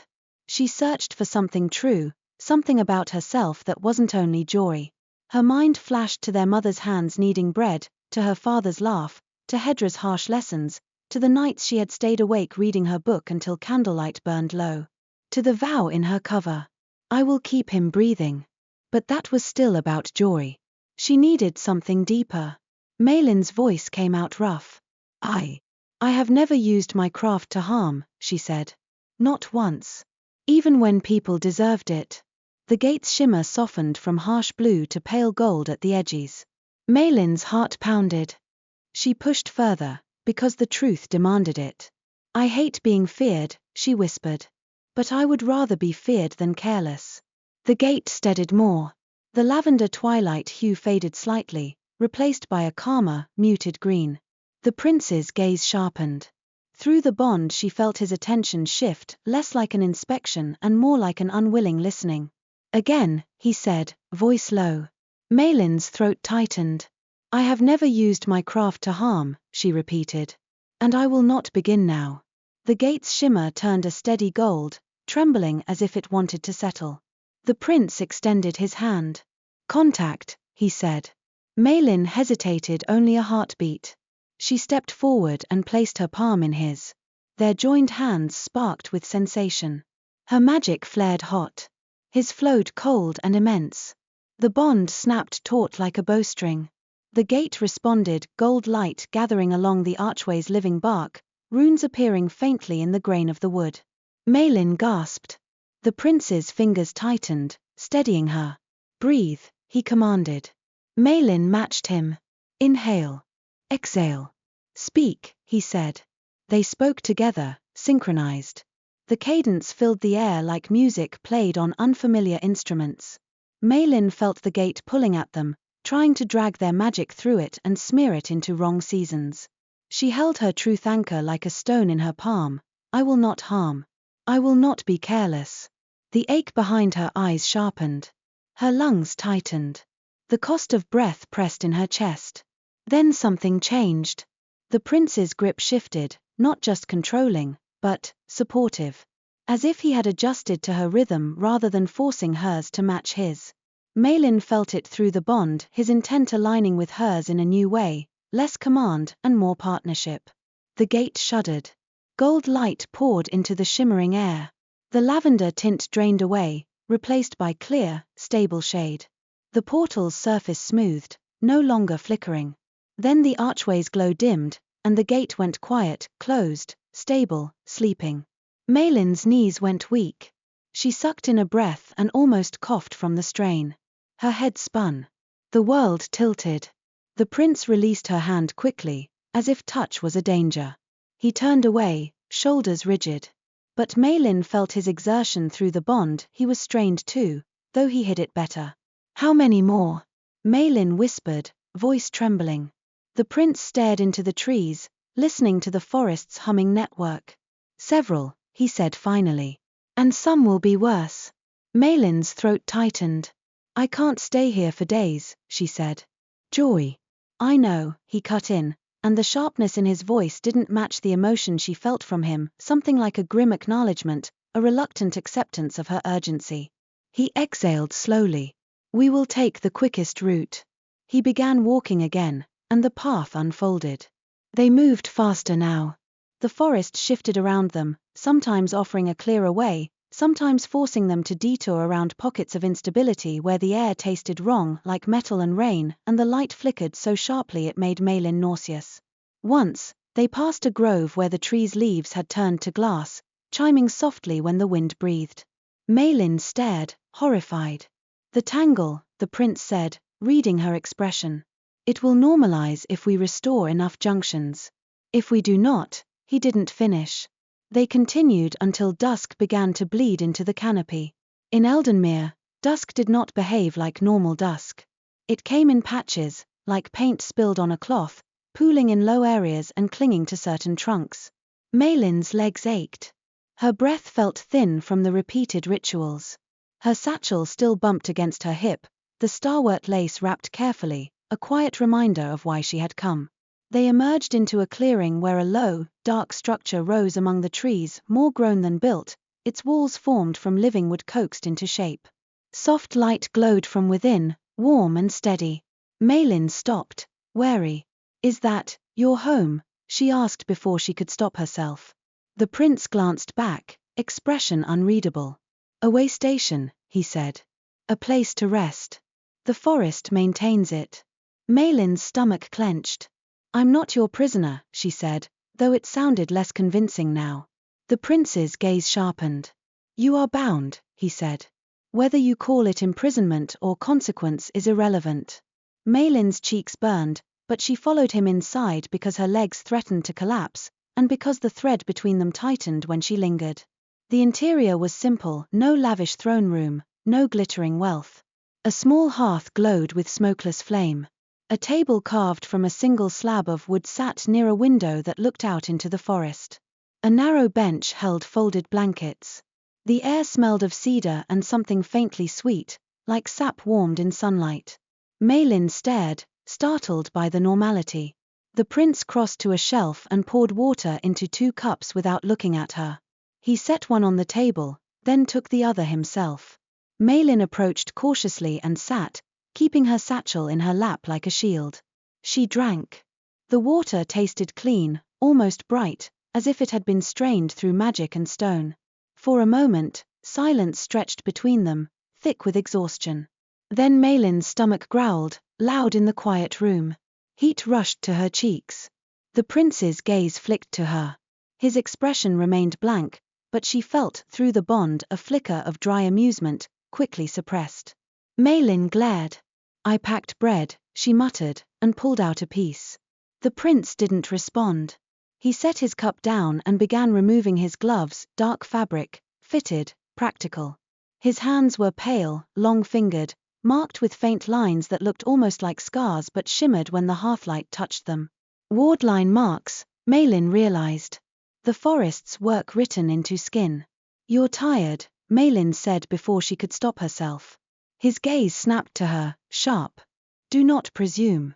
"I can feel it," she said, and the moment the words left her mouth, she felt his irritation flare, then fold inward like a blade being sheathed. "Yes," he said, clipped. "You can." "Unfortunately." Maelin tore off a bite of bread, chewing to give herself something to do with her mouth besides say dangerous truths. The prince looked away. "You have stamina," he said after a moment, as if he had wrestled the admission out of himself. "For a human." Maelin nearly choked. She swallowed hard and glared. "Thank you. I think." "It was not meant as praise," he said. "Of course not," Maelin muttered. Silence again. The hearth crackled softly without smoke. Maelin's thoughts whirled. Every moment here was stolen from Jory. She couldn't sit in an elven way station and pretend rest was safe. "We need to go again at first light," she said. "We need to fix enough so I can leave." The prince's gaze sharpened. "You will not travel at first light," he said. "The forest's boundaries are most sensitive then, especially now. We would trigger flares." Maelin's heart dropped. "Then when?" "Before the second dusk," he said. "When the wardlines are calmest." Maelin stared. "That's nearly a full day." "Yes," he said, as if it was obvious. Maelin's panic surged. The bond carried it instantly, and she felt his reaction, his body tensing, his control tightening. "Breathe," he commanded, voice low. Maelin's chest tightened. She forced a breath in, then out. "He could die," she whispered, unable to stop the words. The prince's jaw clenched. For a moment he looked almost angry at himself. "I do not want your brother to die," he said stiffly. Maelin blinked, stunned. She hadn't expected any statement like that from him. He turned his gaze away as if he regretted speaking. "If you collapse in my forest," he continued, voice hard, "the bond destabilizes. Then the tangle worsens and your brother dies anyway. Rest is not mercy. It is strategy." Maelin swallowed. Strategy. Cold word. But she understood it. Still, the fear wouldn't leave. She pressed her fingertips against her throat, feeling her own pulse. "Can you send someone?" she asked. "An elf. To Harthvale. To tell her to watch him closely, to keep him stable." The prince's gaze flicked to her. "You want me to send an emissary into human territory?" "It's not territory," Maelin snapped. "It's a town. And Hedra is there. She won't hurt your messenger." The prince's expression remained guarded, but the bond carried a ripple of consideration. After a long moment, he stood. "Lyris," he said. The name seemed to hang in the air, and Maelin felt the forest respond a faint shift, as if listening for the call. A breath later, a figure appeared at the doorway as if she had stepped out of shadow itself. She was an elf woman with dark hair braided tight, her posture straight, her eyes sharp. She looked at Maelin first, then at the prince. "My prince," she said, inclining her head. Maelin's stomach tightened. So he could summon like that. The prince's voice was clipped. "You will go to the human settlement called Harthvale," he said. "You will find a witch named Hedra Quilwyn. You will tell her." He paused, and Maelin felt him resist the connection, as if he hated that he had to borrow her urgency. "You will tell her the boy's condition is worsening. She must keep him stable until Maelin returns. You will not be harmed." Lyrissa's gaze sharpened on Maelin. "You are certain," she said, and the words held disbelief more than obedience. "I am certain," the prince replied. Lyris hesitated a heartbeat, then nodded once. "As you command." She turned to leave, then paused and looked back at Maelin. Her eyes were cool, assessing. "If your presence endangers Eldenmere further," she said softly, "do not expect our patience to be endless." Maelin met her gaze, swallowing her fear. "I don't expect patience," she said. "I expect consequences. I'm trying to prevent them." Lyrissa's expression did not change, but something like grudging acknowledgement flickered in her eyes. She disappeared into the trees. The room felt quieter after she left. Maelin exhaled shakily. "Thank you," she said before pride could stop her. The prince didn't look at her. "It is logical," he said. "Do not mistake it for kindness." Maelin's mouth tightened. "I won't," she said, and yet the bond carried a faint warmth of relief that betrayed her. The prince set a folded blanket on the bench with a stiff motion. "Sleep," he said. Maelin stared at the blanket as if it might bite. "In your way station." "In my forest," he corrected. "Yes." Maelin's exhaustion made her limbs heavy. She hated that she wanted to lie down. She hated that her body was betraying her urgency. But she also remembered his blunt truth: if she collapsed, everything would worsen. She sat on the bench and set her satchel under it, keeping the strap looped around her wrist. The hush knot rested against her skin, faintly warm. The prince moved to the far side of the room and stood near the window, gaze outward, as if he didn't sleep at all. His posture was still, controlled, but Maelin felt the weight in him through the bond weariness held at bay by duty. Maelin lay down, staring up at the living wood ceiling. The room's warmth seeped into her chilled bones. Her eyelids felt heavy, but her mind refused to settle. "Prince Oryn," she said quietly.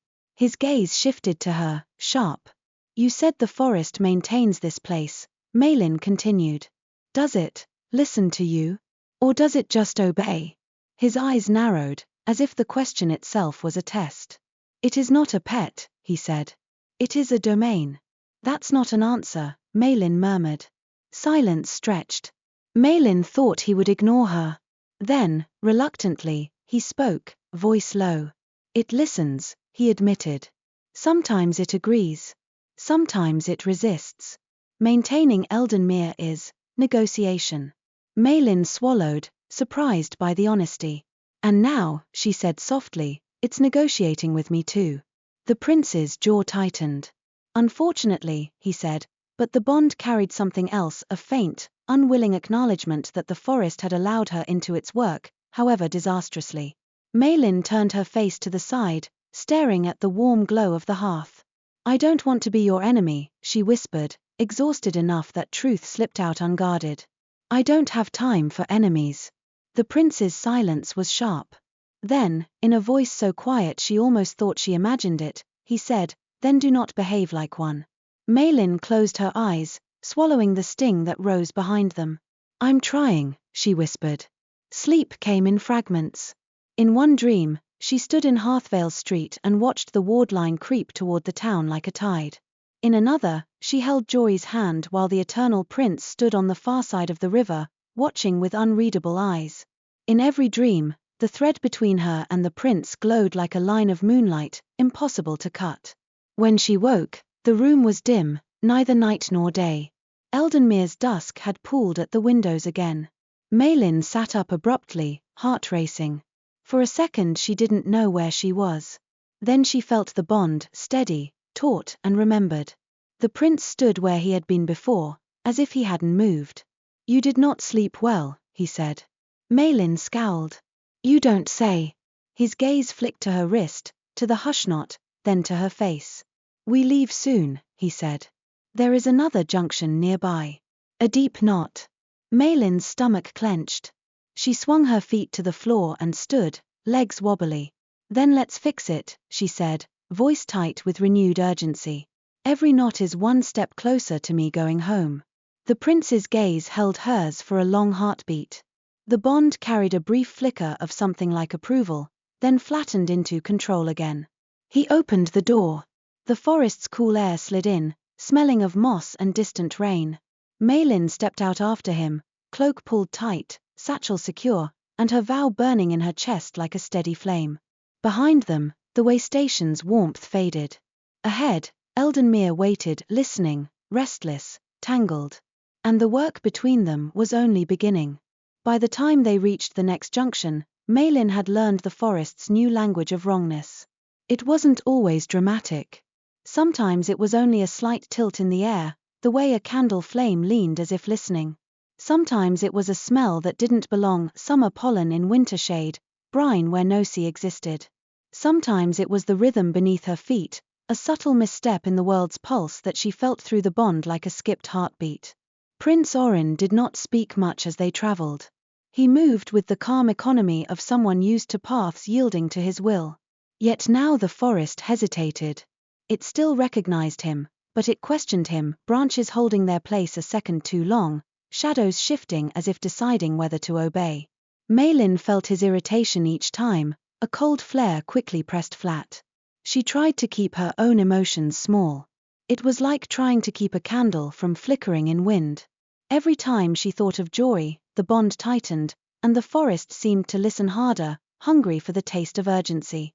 They walked into a hollow where the trees rose like pillars around a sunken bowl.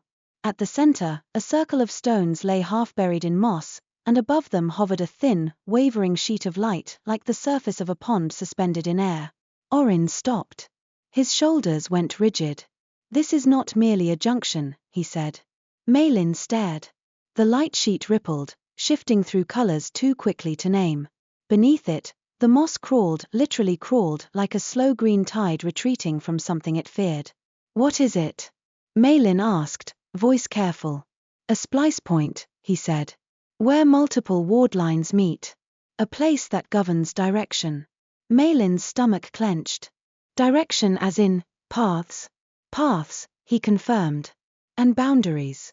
It ensures the forest's inward and outward currents remain distinct. Maelin's mouth went dry. If this failed, it wasn't only a few strange seasons in a glade. It could break the wardline's sense of inside and outside. She swallowed. So if it's tangled, then the forest may forget where it ends, Oryn said, voice like a blade laid on velvet. And where humans begin. Maelin's breath hitched. She imagined Harthvale waking to roots crawling under doors, to street lamps sprouting leaves, to river water turning to foxfire. Worse, she imagined joy trying to breathe while the air itself decided to become something else. Oryn stepped closer to the hovering light sheet. He didn't touch it. He simply looked, eyes narrowing as if reading a map. Maelin felt a tug through the bond, his focus sharpening, his awareness widening. The sensation was dizzying. It was like being forced to feel the weight of a whole forest on someone's shoulders. There, he said, and his voice changed slightly. Do you sense it? Maelin frowned. She focused, not with her eyes, but with the part of her that listened for vows. The air hummed. The light sheet rippled. And beneath all of it, yes, she felt a pattern, not random wrongness but a deliberate twist, like a knot tied by fingers rather than wind. It's intentional, she whispered. Oryn's jaw tightened. Yes. Maelin's pulse began to race. That means I didn't cause all of it. He turned his head sharply toward her. His eyes were cold, but not with contempt. With something like reluctant recalculation. You caused the binding, he said. You accelerated the tangle. But the seam was already weakened, Maelin pressed, because her guilt had teeth and she wanted to pry them loose. Someone pulled at it first. Oryn's expression was still. Too still. Someone has been touching my wardlines, he said, voice low. Maelin's stomach dropped. In your court. His eyes flicked away as if he resented the implication, then back. Likely, he admitted. The bond carried something from him then, old fatigue, edged with anger. Not simply at betrayal, but at the endless reality of power. Even in a forest that listened, there were always hands trying to redirect it. Maelin's hands curled into fists. Who? Oryn didn't answer. He stepped into the hollow's center, toward the hovering light sheet, and gestured for Maelin to join him. This repair will require precision, he said. And restraint. Maelin's lips tightened. I've learned my lesson, she muttered. His eyes sharpened. Have you? Maelin bristled. Yes. Oryn's gaze held hers a moment longer than necessary. Through the bond she felt his skepticism, but also something else, an awareness of her stubbornness that didn't read as disgust. More like recognition. He turned away abruptly. Stand there, he said, indicating a spot opposite him, closer than before. The circuit must be shorter for a splice. Maelin stepped into place. The air between them smelled faintly of rain on stone. Breath, Oryn said. Maelin matched him, inhale, exhale, feeling the tug of the bond, feeling the hovering light sheet respond. It steadied slightly when their breaths aligned, as if it wanted to be soothed. Cadence, he said. They spoke together in the forest's language, syllables sliding like water. Maelin's mouth still struggled, but less now. The words had begun to live in her muscles. The light sheet rippled, turning from frantic color into slower bands, blue, gold, blue again. Oryn's eyes narrowed. Truth, he said. Maelin swallowed. She had already offered truths. Her brother's illness. Her refusal to harm. Each one had left her a little more exposed. She wasn't sure what else she could offer without tearing something open she didn't want anyone to see, least of all an immortal prince who had threatened to keep her here. Not your brother, Oryn said, reading her thought too easily through the bond. Not your ethics. Those are strong anchors, but this splice governs direction. We must anchor intention. Maelin's throat tightened. My intention is to go home. The light sheet flared harsh green. Maelin winced. All right, she said quickly. Not that. Oryn's voice was clipped. The forest hears selfishness as severance. Maelin's cheeks burned. It's not selfish to want to save a child. Oryn's gaze snapped to hers. The bond carried a sharp, uncomfortable note. He knew she was right, and he disliked being corrected. Speak, he said, and his command was too tight. Maelin drew a breath and forced her anger to settle. Anger fed the wrongness. She needed something steady, something that pointed outward, not inward. I intend to repair what I broke, she said quietly. Even if it costs me. The light sheet softened, shifting toward gold at the edges. Maelin's heart pounded.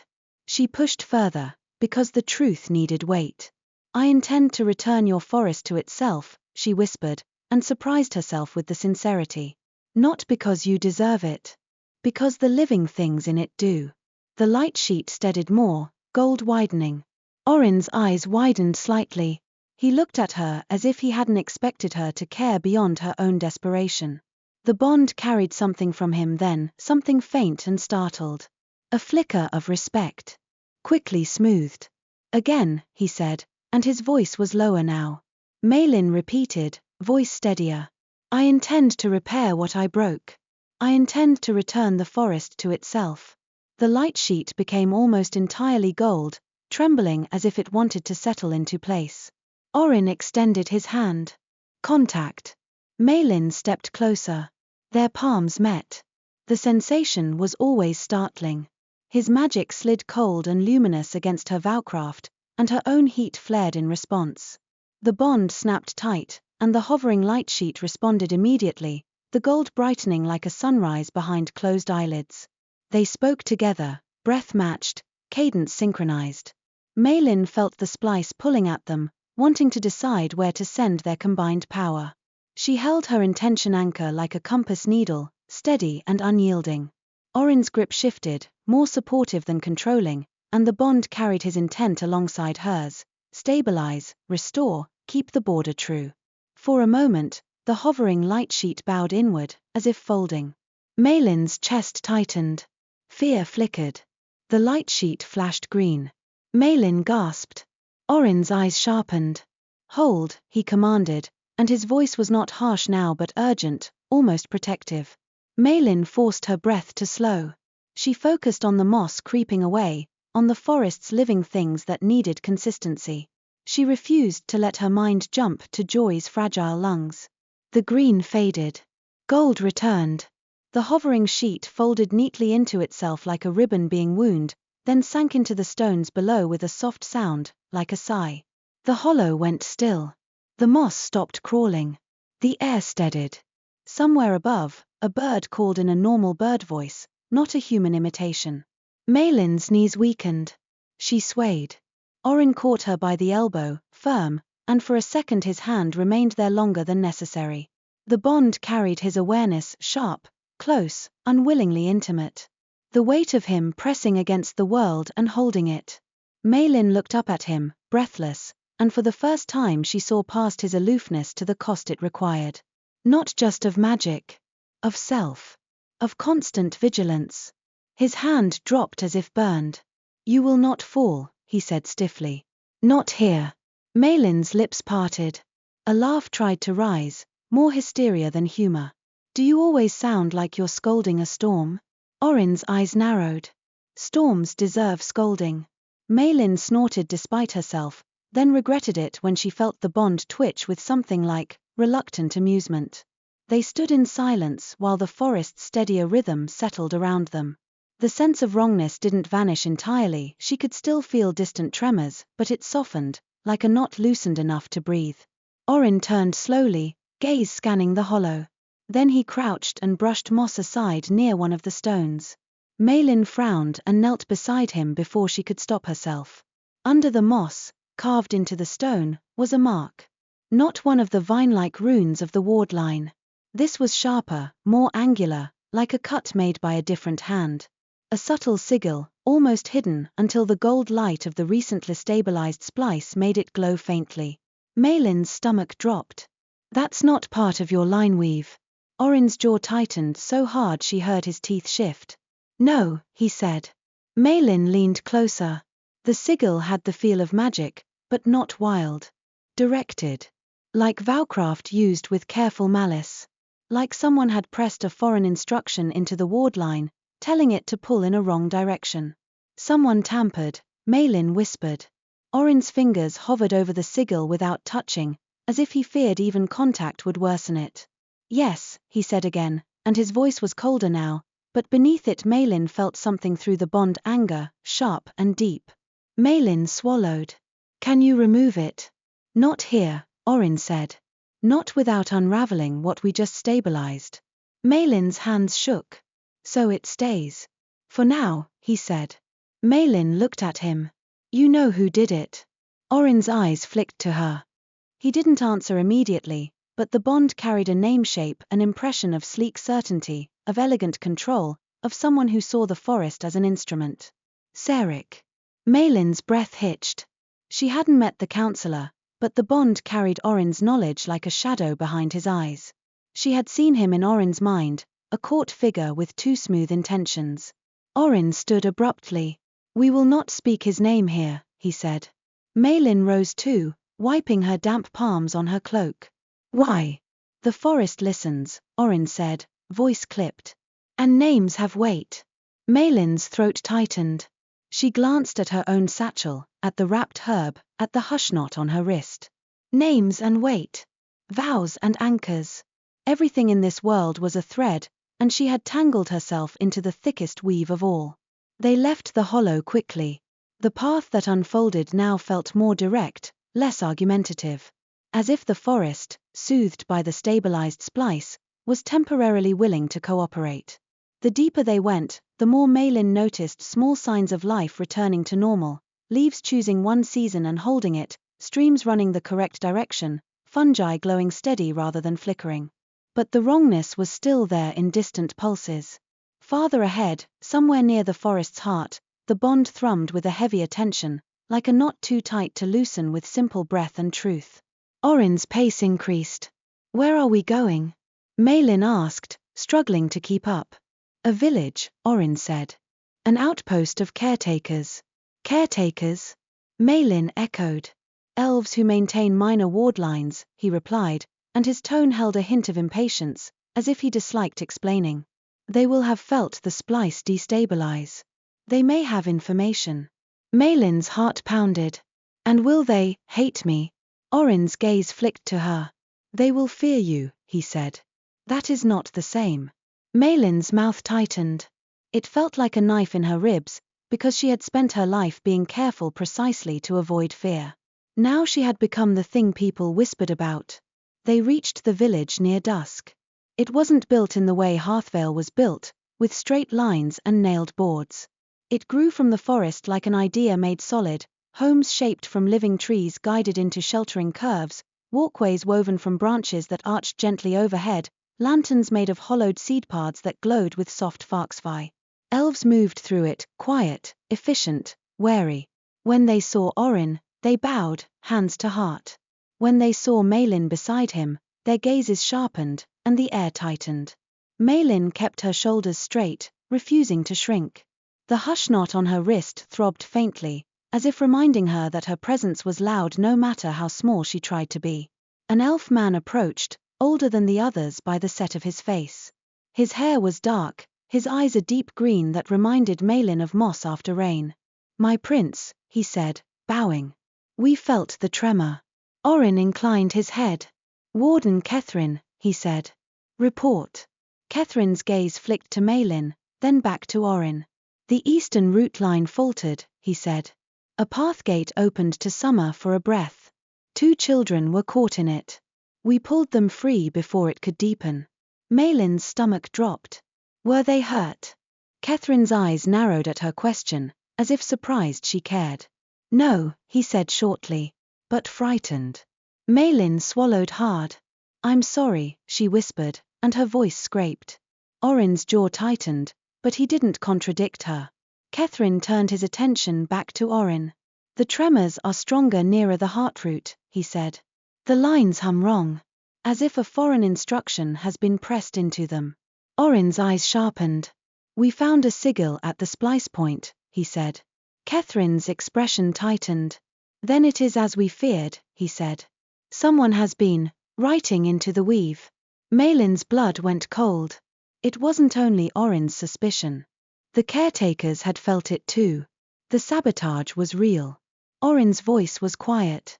Who has access? Catherine hesitated. Only those of the inner court, he said. And wardline wardens, under permission. Oryn's gaze turned distant, and Maelin felt through the bond the shape of his anger turning into a blade. Sarek, he said, not as a name spoken aloud, but as a conclusion inside himself. He did not say it to Catherine, but Maelin felt it like a bell. Catherine studied him. My prince, he said carefully, if this is court treachery, you must return. They will be moving while you are here. Oryn's eyes hardened. If I leave Eldenmere tangled, there will be no court to return to, he said. Only chaos. Catherine's gaze flicked again to Maelin. And the human, he asked, voice guarded. She is bound to the disruption. Maelin's cheeks flushed with heat and shame. She opened her mouth. She is bound to me, Oryn said, and the words landed with a strange weight. Not a claim of affection. A statement of fact. Yet Maelin felt the bond respond, tightening as if it wanted to hear that truth again. Catherine's eyes narrowed. Then the forest has chosen an unpleasant method, he murmured. Maelin bristled. I didn't choose this either. Catherine's gaze sharpened on her. And yet it happened, he said. Maelin swallowed back a sharp retort. Arguing with a caretaker in the middle of a village that feared her would not help anyone. She forced herself to breathe. Inhale. Exhale. Calm is strategy, Oryn had said. Oryn turned slightly, angling his body as if shielding her from Catherine's full scrutiny. It was subtle. It might have meant nothing. But Maelin felt it through the bond like warmth against cold air. Catherine led them toward a central tree whose trunk was wide enough to house a room within. Inside, the air was warmer, scented with cedar and crushed herbs. A low table held maps, living maps, lines of light pulsing across bark panels. Wardlines, Maelin realized, drawn not in ink but in magic. Oryn stepped to the map and placed his palm on the bark. The lines brightened, responding. Maelin felt the network hum through him, then through her as the bond carried it. She gasped, overwhelmed. It was like listening to dozens of songs at once. Oryn's eyes narrowed. There, he said, voice tight. The Heartroot Junction. On the map, a cluster of lines near the forest center pulsed wrong, flickering between steady gold and sickly green. Kethrin nodded grimly. It is tightening, he said. If it snaps, the entire weave will recoil. Maelin's mouth went dry. How long? Kethrin hesitated. A day, he said. Perhaps less. Maelin's heart lurched. A day. Joy might not have a day. Eldenmere might not have a day. Oryn's jaw clenched. We go now, he said. Kethrin's gaze sharpened. My prince, you are strained. You have already performed multiple harmonic steps. Oryn's eyes flashed. Then I will perform one more, he said coldly.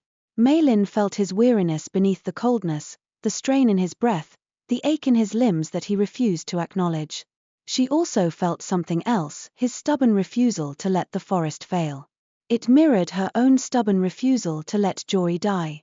For the first time, the similarity between them didn't feel like an accident. It felt like a bridge. Maelin stepped forward, surprising herself. If it's the Heartroot, she said, voice quiet but steady, the truth anchor will have to be stronger. Kethrin's eyes narrowed. She speaks as if she understands. Maelin met his gaze. I didn't understand before, she admitted. I do now. Enough to know we can't do it with half-truths and clenched teeth. Oryn's eyes flicked to her. A faint, reluctant acknowledgement moved through the bond. Kethrin studied them both, then nodded once. Then take this, he said, reaching to a shelf and pulling down a small vial filled with clear liquid that shimmered faintly. Heart water. It steadies breath after strain. It will not remove cost, but it may keep you from collapse. Oryn took it without thanks. Maelin took another vial offered by a younger caretaker, her fingers trembling. As they prepared to leave, a familiar presence entered the room like a gust of colder air. Lyris Fenmar stepped inside, cloak damp, eyes sharp. She bowed to Oryn, then looked at Maelin with a glance that was almost less hostile than before, almost. She received the message, Lyris said. Maelin's chest tightened. Hedra? Lyris nodded once. Your boy is alive, she said bluntly. His cough worsened at midday. Hedra has kept him stable with draft and ward knots. She says you must return before his next fever. Maelin's vision blurred. Relief and terror hit at once. Alive. Still slipping. The clock was not imaginary.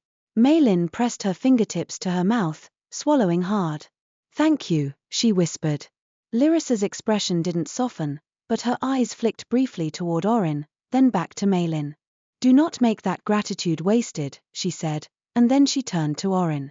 The inner court has convened, she added. Councillor Seric has called for emergency authority to stabilize the weave in your absence. Oryn went very still. Maelin felt the bond tighten like a drawn bowstring. Anger. Not loud, cold, precise. He moves, Oryn said, voice low. Yes, Lyris replied. He argues that the disruption proves your guardianship has faltered. He implies that you have been compromised. Oryn's jaw clenched. Kethrin's eyes narrowed. This is treachery, he said. Lyris's gaze was grim. It is politics, she corrected. Which is often the same. Maelin's stomach churned.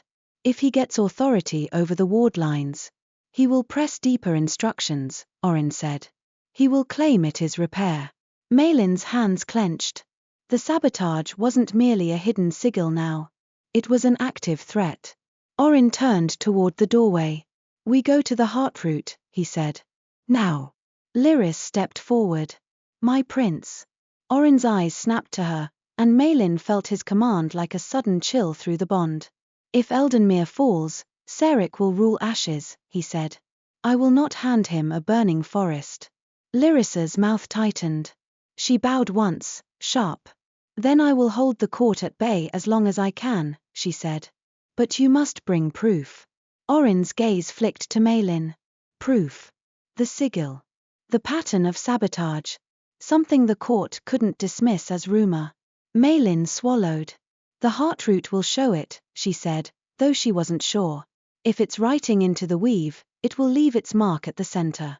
Catherine's gaze sharpened. If you can stabilize it without erasing it, he warned. Oryn's jaw tightened. We will, he said, too certain. Maelin looked at him, seeing the strain under his certainty. She reached into her satchel and pulled out a strip of dried ginger root, one of Hedra's old tricks for steadying breath, and offered it without thinking. Oryn stared at it as if she had offered him a frog.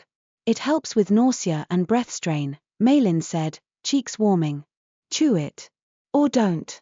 I don't care. But you're pale. I am not pale, he said automatically. Maelin lifted her eyebrows. Oryn's eyes narrowed. Then, with visible reluctance, he took the ginger root and tucked it into his glove as if hiding evidence. Catherine made a soft sound that might have been amusement. Lyrissa's eyes flicked briefly, assessing, then she looked away. Maelin's cheeks burned. She wasn't sure why that tiny exchange felt like standing too close to a flame. They left the village with 2 caretakers guiding them toward the heartroot. The path was narrower here, winding through denser trees, the air thick with old magic. The wrongness grew heavier the closer they came, like pressure building in her skull. Maelin's breath grew tight. She sipped the heart water, and cool steadiness spread through her chest like a hand pressing gently on frantic lungs. Oryn's pace did not slow. He chewed the ginger root after several minutes, as if he had decided the indignity was worth it. Maelin felt a faint easing in him through the bond, and the smallest ripple of grudging appreciation that he immediately smothered. As they approached the heartroot, the forest changed. The trees grew wider, their bark darker, their branches braided overhead into a canopy so thick the sky disappeared. The ground beneath their feet was soft and springy, as if it had never known the weight of human boots before. The air hummed with a low, constant chord. Then they reached it. The heartroot junction was not a circle of stones or a hovering sheet of light. It was a colossal tree ancient beyond comprehension, its trunk massive and twisted, roots spreading outward like a web. The roots weren't fully buried, they rose above ground in places, forming arches and ridges, creating a natural labyrinth around the trunk. At the base of the tree, a hollow yawned like the mouth of a cave, and inside it glowed a pulsing light gold, then green, then gold again. Maelin's knees weakened at the sight. The pulse was wrong, like a heartbeat trying to keep time with 2 different songs. Oryn stopped at the edge of the root labyrinth. His shoulders rose and fell with a controlled breath. This is the center, he said quietly. For the first time, his voice held something like reverence. Maelin swallowed. It feels, she struggled for words. Like the world's spine, he said, and the bond carried a flicker of awe beneath his control. Yes. The caretakers hung back, faces tense. We cannot enter further, Catherine said. Only the prince and those the forest has bound to him. Maelin's stomach clenched. So it's just us. Oryn's gaze flicked to her. Yes, he said. Maelin stared at the pulsing light in the hollow. The bond tugged hard now, as if the heartroot recognized their shared circuit and demanded it be addressed. Oryn stepped forward. Maelin followed. As they moved through the root labyrinth, the air thickened. Maelin's skin prickled. The hush knot on her wrist hummed, trying to pull her presence inward, but the heartroot's attention was immense. It felt like standing beneath a waterfall of listening. They reached the hollow. The pulsing light inside was close enough now that Maelin could see lines within it, threads of wardline magic, braided and rebraided, some frayed, some knotted. And there, in the middle of it, she saw the same sharp, foreign angle as the sigil at the splice point, only larger, deeper, pressed in like a knife wound. Maelin's breath caught. There, she whispered. That's the writing. Oryn's face went very still. His eyes narrowed, and Maelin felt his anger sharpen into something dangerous, because here, at the heartroot, anger wasn't only emotion. It was weather. Do not, Maelin whispered urgently, feeling the bond tighten. Oryn inhaled slowly, forcing the anger down. The pulse of the heartroot steadied slightly when he did. Maelin exhaled shakily. "We have proof," she said, voice tight. "If we can bring it back." "We must stabilize first," Oryn said, voice low. Maelin swallowed. "The harmonic step," she whispered. Oryn nodded once. "Stronger than before," he said. "Because the heartroot will not accept shallow anchors." Maelin's mouth went dry. "What kind of truth does it want?" Oryn's gaze lifted to her face. His eyes were sharp, but beneath the sharpness Maelin felt something through the bond that startled her hesitation. Not because he doubted her ability. Because he knew what he was about to ask her to give. "Identity," he said quietly. "And choice." Maelin's throat tightened. "Choice." "This bond began as a curse," he said. "The heartroot will not be satisfied until it is defined. Either rejected or accepted." Maelin's breath hitched. "Accepted," she whispered, horrified. "I don't want to be bound to you forever." Oryn's jaw tightened. "Nor do I want to be bound to you unwillingly," he said, and his voice carried a hard honesty that cut.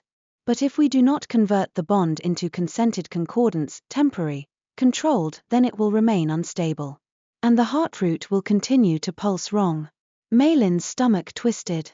Temporary. Controlled. Yet the word consented made her chest ache in a strange way. Because consent meant he was offering her a choice, despite everything.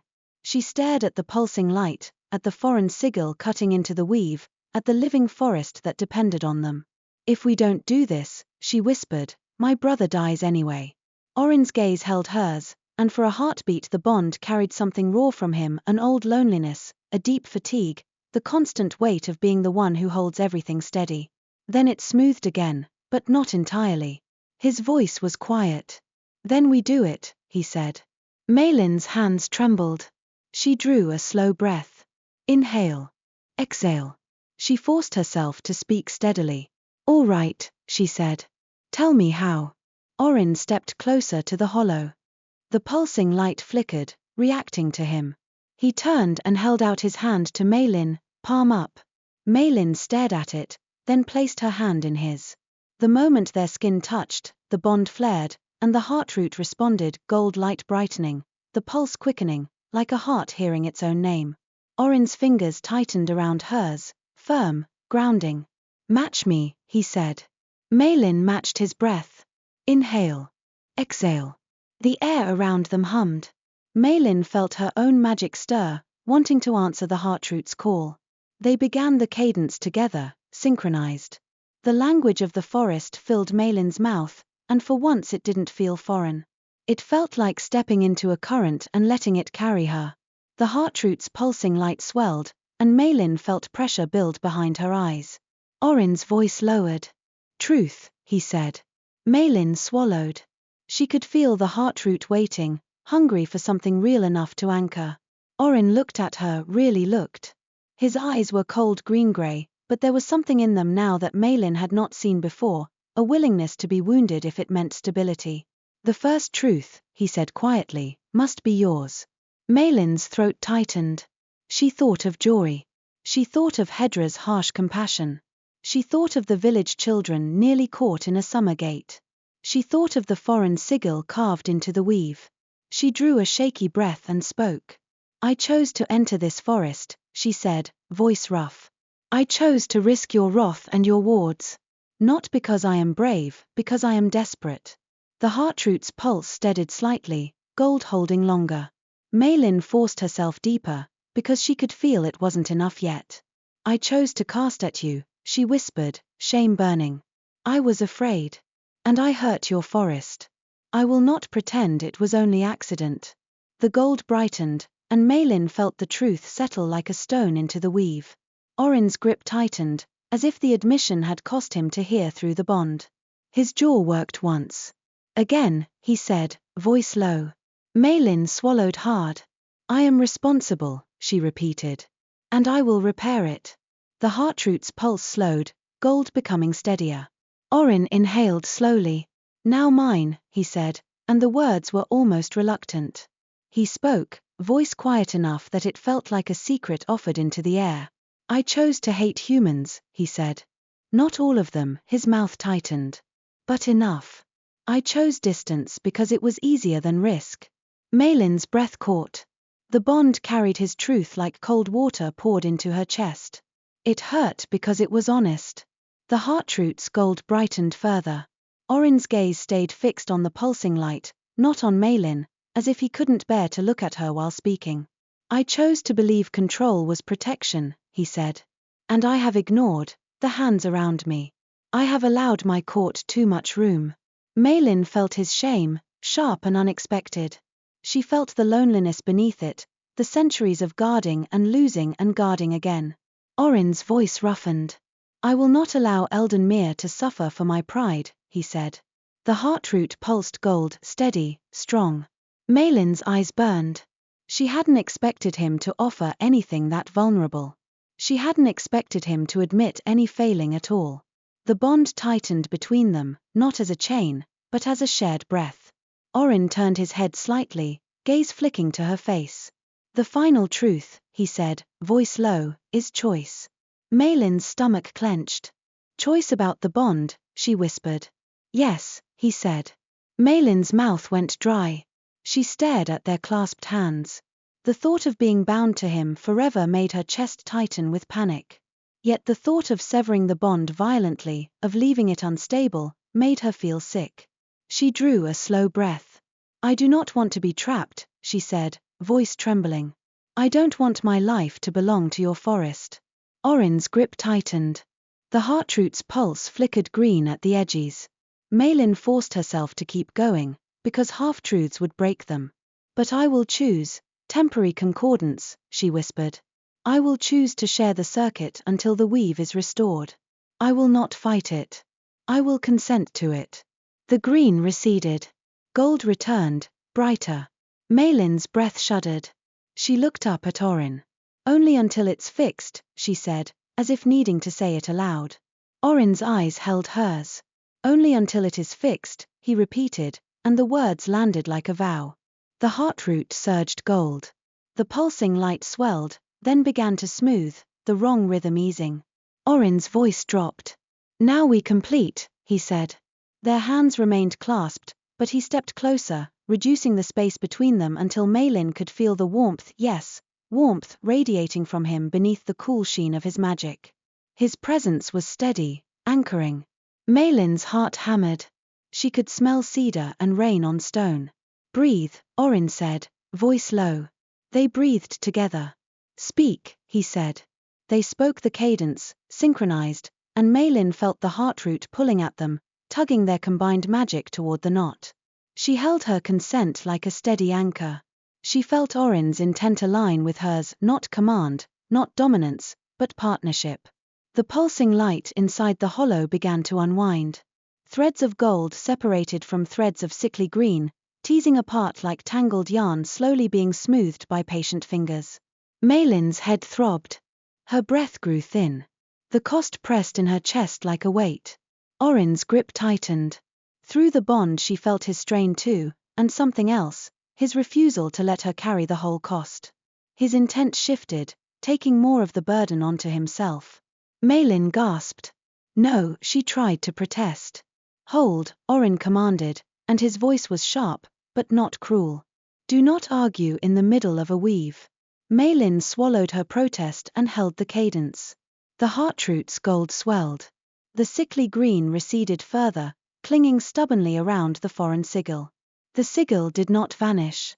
It remained, carved in, obvious now, proof like a wound left uncovered. But the surrounding weave steadied. The pulse slowed. Gold held. Then, with a final shudder, the heartroot's light settled into a calm, steady glow, like a heart that had stopped skipping beats. The forest around them exhaled. Maelin swayed, dizzy. Her lungs burned. Tears stung her eyes, not from sadness but from strain. Oryn's hand did not release hers. Instead, he shifted, bracing her, steady and firm, as if he understood she would fall and refused to allow it. Maelin looked up at him, breathless. His face was pale now, his eyes darker, as if the ritual had drained more than he wanted to admit. You, Maelin whispered. Oryn's jaw tightened. "Do not speak," he said, voice rough. "Just breathe." Maelin obeyed, because her lungs demanded it. Inhale. Exhale. The bond between them felt different now. Still taut, still present, but no longer frantic. The thread had been defined by consent, and the forest seemed to recognize the difference. The listening pressure eased slightly, as if Eldenmere had stopped bracing for impact. Maelin's knees threatened to buckle. Oryn's hand remained steady. The contact felt strangely safe. When Maelin finally found her balance, Oryn released her abruptly, stepping back as if he had realized how close he was. Maelin's cheeks burned. Her heart pounded for reasons that had nothing to do with magic cost. She turned quickly, focusing on the hollow. The foreign sigil still glowed faintly within the weave.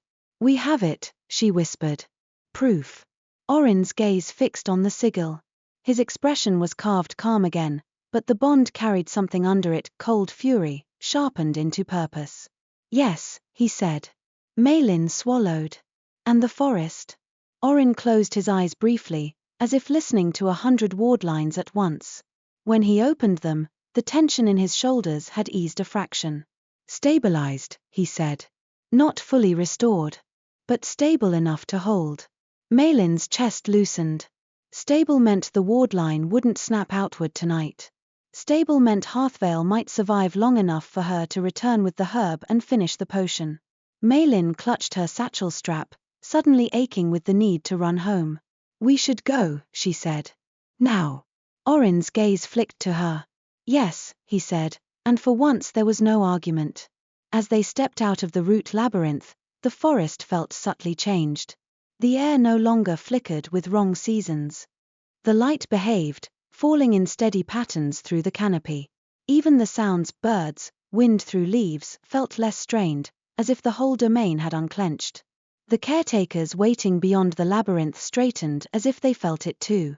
Catherine's eyes widened slightly. "The pulse," he murmured. "It is steady." Oryn nodded once. "The heartroot holds," he said. "And we have evidence of tampering." Catherine's gaze sharpened. "Show me." Oryn didn't bring them into the hollow. Instead, he lifted his palm and spoke a short phrase, and the air above his hand shimmered, an image made of light and memory. Maelin felt the lineweave respond, projecting what it had recorded, the foreign sigil glowing within the heartroot's weave. Catherine's expression hardened. "That is not of Eldenmere," he said. "No," Oryn replied. Lyris stepped closer, eyes narrowing as she studied the projection. "This will force the court to listen," she said quietly. "If they still have ears." Oryn's mouth tightened. "They will," he said. "Or they will be made to." Maelin's breath caught. She could feel the shift in him through the bond. The guardian who had been dragged into crisis was now becoming something sharper, someone prepared to confront treachery head-on. Lyris met his gaze. "Then you must return," she said. "Immediately. Before Serik presses deeper." Oryn nodded once. "We go," he said. Maelin's heart surged. "And me?" she asked. Oryn's eyes flicked to her satchel. "You go home," he said. Relief hit her so hard she swayed. But then he added, voice low, "Not alone." Maelin blinked. "What?" "The bond is steadier," he said. "But not severed. Not yet. If you cross the wardline alone, the circuit may strain. The forest may recoil again." Maelin's stomach dropped. "So you're coming with me?" Oryn's expression tightened, as if he disliked the conclusion as much as she did. "To the border," he said. "To ensure a clean passage." Maelin's heart pounded, and not only from urgency. The eternal prince crossing to the edge of human lands was unthinkable in Harthvale's stories. Yet the thought also sparked a strange, fragile hope. If he came, if he saw her town, her brother, her reality, then he could no longer keep humans as a distant, convenient enemy. They traveled fast. With the heartroot stabilized, the forest yielded more readily, as if relieved to have its spine steady again. The path unfolded in clean lines, and the air stayed calm. Maelin's legs ached, but her urgency carried her like a current. Every step toward the wardline felt like a step toward joy's next breath. As they neared the boundary, The bond hummed steady rather than frantic. Maelin felt Oryn's focus turn outward, toward the court waiting to be confronted, toward treachery to be named and stopped. Yet beneath that steel, she felt a quieter thread, awareness of her urgency, of the child she was racing to save. It was not affection. Not yet. But it was not indifference either. They reached the ward line as the light shifted, Eldenmere's strange dusk thinning into something closer to normal afternoon beyond the trees. The field outside looked pale and ordinary, the river a familiar ribbon of grey-blue. Maelin stared at it like someone staring at a miracle. Oryn stopped at the edge, his posture rigid. The ward line hummed against his skin like a familiar song. Maelin tightened her grip on her satchel. "If I cross," she said, voice tight, "will the bond hurt?" Oryn's gaze flicked to her. "It will pull," he said. "But it should not backlash." "Not now." Maelin swallowed. "And after I cure Jory?" Oryn's jaw tightened. "Then we address the bond properly," he said. "With deliberation. Not panic." Maelin's chest tightened. The idea of deliberation with him, of sitting and speaking and choosing, felt impossible and yet oddly grounding. She drew a breath and stepped through the ward line. The pressure hit her again, cold water, thick air, but it didn't jolt violently. The bond tugged, yes, but steady. Like a rope held taut, not yanked. She staggered slightly, and Oryn's hand hovered near her elbow without touching, as if he wanted to steady her but refused the intimacy. Maelin regained her balance. The hush knot on her wrist loosened, its cost nearly paid. She could almost feel her voice waiting to return at sunset. Beyond the ward line, the air smelled different, less magic, more smoke and river mud, more human life. Maelin inhaled sharply, relief flooding her. She turned back. Oryn stood just inside the forest, at the boundary, as if the ward line were a cliff edge. He looked out at the open field and river beyond with an expression Maelin couldn't read. "What now?" she asked, voice trembling. Oryn's gaze moved to her satchel, then to her face. "Now you run," he said quietly. "And you do not waste the time we bought." Maelin's throat tightened. She wanted to say thank you again. She wanted to say 100 things. But words were clumsy, and the bond already carried too much. She nodded once, fierce. "I won't," she whispered. And then she turned and ran, cloak snapping behind her, satchel bouncing, the wrapped starwort lace pressed against her hip like a promise. Behind her, she could feel Oryn's presence at the ward line, steady, watching, listening. Not following into the human world, but not letting her vanish into it either. Ahead, Harthvale waited. Jory waited. And somewhere in the elven court, a councillor was moving pieces across a board he thought he owned, unaware that the forest itself had already left a wound-shaped proof in the hands of the one he tried to undermine. The turning point had been reached. Now the consequences would come quickly. Maelin ran as if the river itself were chasing her. The fields between the ward line and Harthvale were stiff with winter grass, silvered at the tips. Her boots slipped in mud where the ground held yesterday's rain. She didn't slow. The satchel slapped against her hip, the wrapped starwort lace thumping like a second heart. Her lungs burned, and each breath tasted of smoke and ordinary air and the faint, stubborn hope she refused to let shatter. Behind her, she could still feel him. Not in the way you feel someone's eyes on your back, though that too, perhaps, but in the steady, taut presence of the bond. It had quieted after the heartroot, no longer frantic, but it remained a thread tied through her chest. Every time she stumbled, it tightened as if warning her. Every time she thought of Jory, it pulsed, carrying her fear outward like a ripple on water.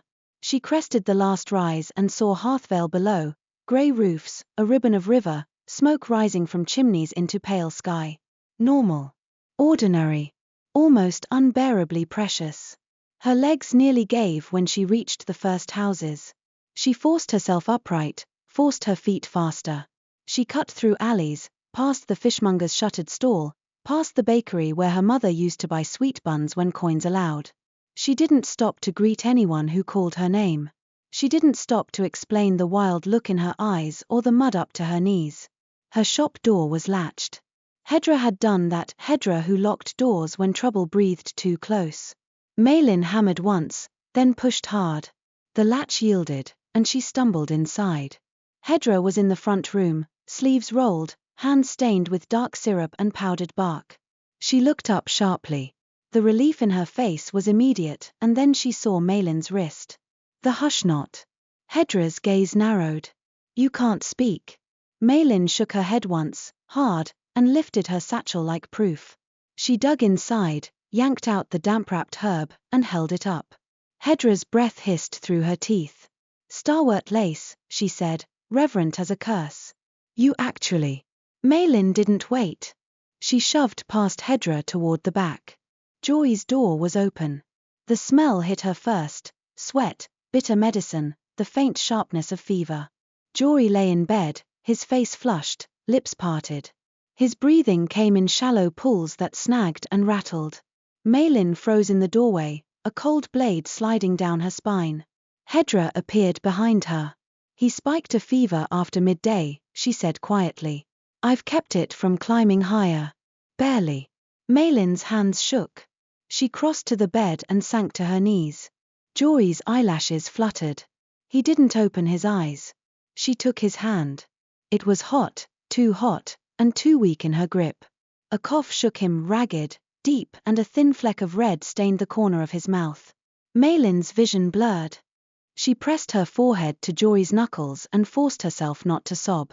The world did not have room for her breaking. Not now. She lifted her head and looked at Hedra, eyes fierce. Hedra nodded once, as if reading the vow in Maelin's face. Kitchen, she said. Now. Maelin rose, swallowing the panic like a stone. She moved into the kitchen as if it were a ritual chamber. The hearth was already lit. Hedra had laid out her tools, glass vials, a brass mortar, bundles of dried herbs, a ceramic bowl for anchors. Everything ready. Hedra didn't waste breath on questions. She only pointed. Show me your formula, she said. Maelin yanked her book from the hidden pocket in her cloak and slapped it open on the table. She turned pages with shaking fingers until she found the lattice diagram. Then she tapped the missing ingredient slot and held up the starwort lace again. Hedra's eyes flicked over the page. Breath, she muttered. Name. Anchor. And you're trying to knit lung tissue without scarring. Her gaze sharpened. What's your stabilizer? Maelin tapped sunstone powder, then river reed sap, then the ash from her mother's hearth. Hedra's mouth tightened. You've built a careful weave, she admitted. You've also built something that can recoil if the herb is impressed wrong. She reached for the starwort lace and held it up to the lantern light, inspecting the silver veins. It smells like forest heart. Her gaze flicked to Maelin's wrist. And you smell like trouble. Maelin lifted her wrist, showing the hush knot, then pointed to her throat and shook her head again. She couldn't explain the bond, the heartroot, the sabotage. She could only move, only make. Hedra set the herb down gently. All right, she said, voice grim. We do it clean. Minimal flourish. No panic, Maelin. You panic, and you'll throw your own vowcraft off. Maelin pressed her palm to her sternum and breathed once, slow, deliberate. Inhale. Exhale. Then she began. She measured the moonfen honey carefully, warmed it until it loosened into golden flow. She crushed sunstone into fine powder, letting it glitter like trapped dawn. She mixed riverreed sap until it thickened and took on a glossy sheen. She added crowbone dust in pinches so small they were more idea than substance, binding without overbinding. Hedra watched like a hawk and said nothing unless necessary. When it came time for the starwort lace, Maelin hesitated. Because the forest was still in her. She could feel it through the bond even now, faint but present like distant thunder behind hills. She could feel Oryn's attention somewhere far away, pulled toward his court and his own crisis. She could feel, distantly, a sharpness that made her skin prickle. Something was happening in Eldenmere. Maelin's fear surged and she forced it down, hard. She took the starwort lace and laid it on the board. Her knife hovered. She whispered, soundless, shaping the vow in breath even if her voice was stolen. Heal, rebuild, remember. She cut the herb into thin slivers, careful not to bruise it. The silver veins oozed faint luminescence like dew. She added it to the mixture, stirring slowly with a wooden spoon carved from rowan. The potion changed. It brightened slightly, as if a candle had been lit inside it. Hedra leaned in, nostrils flaring. "It's taking," she murmured. Maelin stirred, counting heartbeats, keeping her breath steady. She offered the final anchor, a pinch of ash from her mother's hearth, home warmth, old love, memory of bread and laughter, paid into the world so healing would have a place to land. The potion thickened, then smoothed, and the faint luminescence settled into a steady glow. Maelin stopped stirring. Her arms trembled with strain she hadn't realized she was carrying. Hedra took a spoonful, let it cool, then tasted it with the tip of her tongue. Her eyes widened, just slightly. "It's right," she said, surprised despite herself. "It's right." Maelin's breath shuddered. She grabbed a clean vial, poured the potion carefully, and corked it tight. Then she was moving again, back to Jory's bed, vial clutched like salvation. Hedra followed, carrying a cloth and a cup of water. "Small sips," she instructed. "Don't force it if he coughs." Maelin knelt again and slid her arm behind Jory's shoulders, lifting him just enough. His eyelids fluttered. "Maelin," he rasped, voice thin. Her throat tightened so hard she thought she might choke. She couldn't answer. She could only nod fiercely and press the vial to his lips. Jory's mouth opened obediently. He trusted her even now. That trust was both gift and blade. He swallowed once. Coughed weakly. Maelin waited, heart hammering. She offered water, steadying his chin, murmuring soundless encouragement with her breath. He swallowed again. A third sip, smaller. Then Jory's breath hitched and Maelin froze, terror rising. But the cough that followed was different. Still rough, but less deep, less tearing. It didn't end in that awful wet rattle. It ended in a hoarse exhale. Jory blinked slowly. His eyes found hers, dazed. Maelin pressed her forehead to his temple, trembling. Hedra watched, jaw tight, as if she didn't dare hope aloud. Jory's breathing eased by degrees. Not suddenly perfect, he was too far gone for miracles without consequence, but less frantic. More like the boy she remembered. He swallowed again, licked dry lips. "It tastes like flowers," he whispered. Maelin's eyes burned. She smiled anyway, wide and shaking. Hedra pressed a cool cloth to Jory's forehead. "Sleep," she ordered him. "You can talk about flowers when you're not trying to die." Jory's eyelids drooped almost immediately, as if his body recognized the first real relief in weeks and grabbed it greedily. His breathing settled into a shallow but steady rhythm. Maelin remained kneeling until her legs went numb, staring at his chest rising and falling. "Alive," her mind whispered, and she clung to the word like a handhold. Only when Hedra nudged her shoulder did Maelin finally move. She stumbled into the kitchen and sank onto the stool by the table, head in her hands. Her voice was still gone. The Hushnot's cost held her throat like a closed fist. Hedra poured tea and shoved a cup toward her. "Drink," she said. Maelin drank mechanically, warmth sliding down into her hollow chest. Hedra sat opposite, studying Maelin with sharp eyes. "Now," she said, voice low, "tell me what happened." Maelin lifted her head, helpless. Hedra's gaze flicked to Maelin's wrist, to the Hushnot, then to her face. "You can't," she realized fully.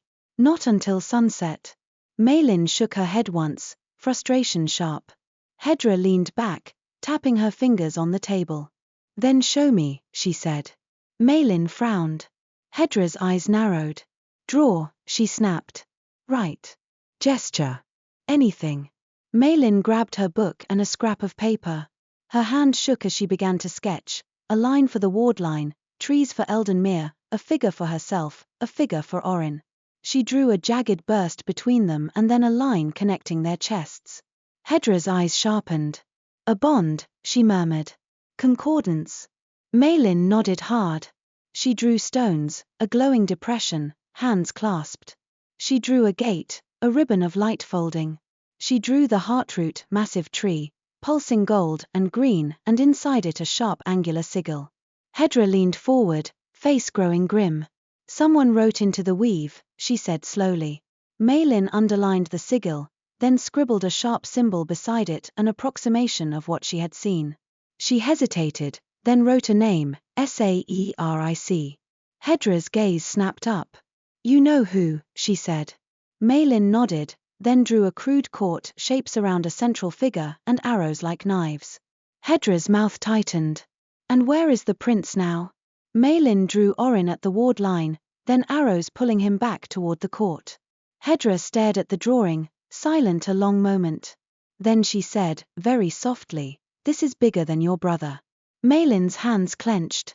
She shook her head fiercely and jabbed a finger toward the back room. Hedra's expression softened, just a fraction. "Yes," she said, voice rough. "For you, it is not." A pulse went through Maelin's chest, sharp, sudden. She stiffened. The bond. It flared, not like warmth, but like cold lightning, alarm transmitted through a thread. Maelin's head snapped up. Her breath caught. Hedra saw it immediately. "What?" she demanded. Maelin pressed a hand to her sternum, eyes wide. She felt it again, Oryn's magic surging, not steady like before but strained, pulled. Anger. Danger. A sense of the forest being forced. Not Eldenmere listening. Eldenmere being commanded. Maelin lurched to her feet so fast the stool scraped. She grabbed her cloak and satchel and began shoving supplies into it with frantic hands. Hedra rose, eyes narrowing. "Maelin." Maelin pointed to her chest, then to the forest direction, then drew a slashing motion across her neck. Hedra's face paled. "He's in trouble," she whispered. Then her jaw tightened. "Of course he is." Maelin's hands shook as she stuffed in salt, iron, heartwater vial, and after a heartbeat's hesitation, the remaining starwort lace. Jory needed the potion, but it wasn't a single sip cure, he might need more doses. Yet Maelin felt, with terrifying certainty, that if the forest snapped, Jory's relief would mean nothing. The world would become too unstable for healing to hold. Hedra grabbed Maelin's wrist. "You are not leaving him," she hissed, jerking her head toward Jory's room. Maelin's throat tightened. She pressed her palm to her sternum, then to Hedra's hand, then pointed back to Jory. She made a steadying gesture, "Hold him. Keep him stable." Hedra's eyes burned. "Don't you dare make me choose," she snapped. Maelin stared back, fierce and pleading at once. Hedra's grip tightened, then released with a rough jerk. "Go," she said, as if the word tasted like ash. "But if you die for an elf prince, I will haunt you." Maelin swallowed a sob and nodded. She scribbled quickly on paper, "Dose every 6 hours, watch fever, keep wards," then shoved it into Hedra's hand. Hedra snatched it, eyes hard. "You get back," she said. "Do you hear me?" Maelin couldn't answer. But she did hear her. With everything. She ran again. This time, the river fog had returned, thick and cold. It clung to her cloak, dampened her hair. Her lungs burned from earlier sprinting and casting. The bond tugged her forward like a hook in her ribs. As she neared the fields by the ward line, she saw movement, men on the rise, silhouettes against pale sky. Not townsfolk. Their posture was wrong, their cloaks too clean, their stance too deliberate. Hunters. Maelin's stomach dropped. Thane Brackholt stood with them, Harthvale's reeve, broad-shouldered, jaw clenched. His hand hovered near the knife at his belt. Maelin slowed only long enough to avoid slamming into them. Brackholt's eyes narrowed. "Maelin Voss," he said sharply. "Where in the river's name have you been?" Maelin tried to speak and remembered she couldn't. She made a frustrated sound, then lifted her satchel and pointed toward the forest. Brackholt's scowl deepened. "Don't play riddles with me." One of the cloaked men stepped forward. His accent was not local. "We have reason to believe," he said smoothly, "that the witch carries contraband taken from protected lands. She is to be detained." Maelin's blood went cold. Detained by whom? No one in Harthvale had authority over protected lands. This wasn't Brackholt's doing. This was something else, something reaching into human space. And then the bond flared again, and Maelin understood. Saeric. He was moving pieces on both sides of the line. Maelin's breath came fast. She backed half a step. The man's smile didn't reach his eyes. "Come quietly," he said. Maelin's fingers closed around the iron strip in her pocket. Brackholt's gaze flicked between Maelin and the strangers. "Since when do out-of-towners order people around in my town?" he demanded, bristling. The man's eyes stayed cool. "Since she became a threat. Since she meddled with forces she doesn't understand." Maelin's chest tightened. The words landed too neatly, too rehearsed, like a narrative someone had paid to spread. Brackholt's jaw clenched. He looked at Maelin. "Is this about the forest?" he asked, voice lower. Maelin nodded hard. Brackholt's face darkened. "I warned you," he muttered, and then to the stranger, "She's under my authority here. You want to arrest her, you do it through proper." The stranger's hand lifted slightly. Something shimmered in the air, subtle, thin as spider silk. Magic. Maelin's stomach dropped. This man wasn't simply hired muscle. He carried a spell. The shimmer snapped outward like a net. Brackholt staggered, as if hit by a sudden gust. His eyes widened. He tried to move and found his limbs sluggish. Maelin's fear spiked. The bond pulsed alarm. "No time." Maelin yanked the iron strip free and flung it at the net's center, not as a weapon but as an anchor iron, human, boundary. She mouthed a vow without voice, pouring intent into breath. Break, ground, sever. The net trembled. The stranger's eyes narrowed, surprised. Maelin didn't wait. She ducked under Brackholt's arm and sprinted toward the ward line. Behind her, voices rose, shouts, curses, the slap of boots on wet ground. The ward line shimmered ahead, invisible but felt. The hush knot on her wrist thrummed, tugging her presence inward.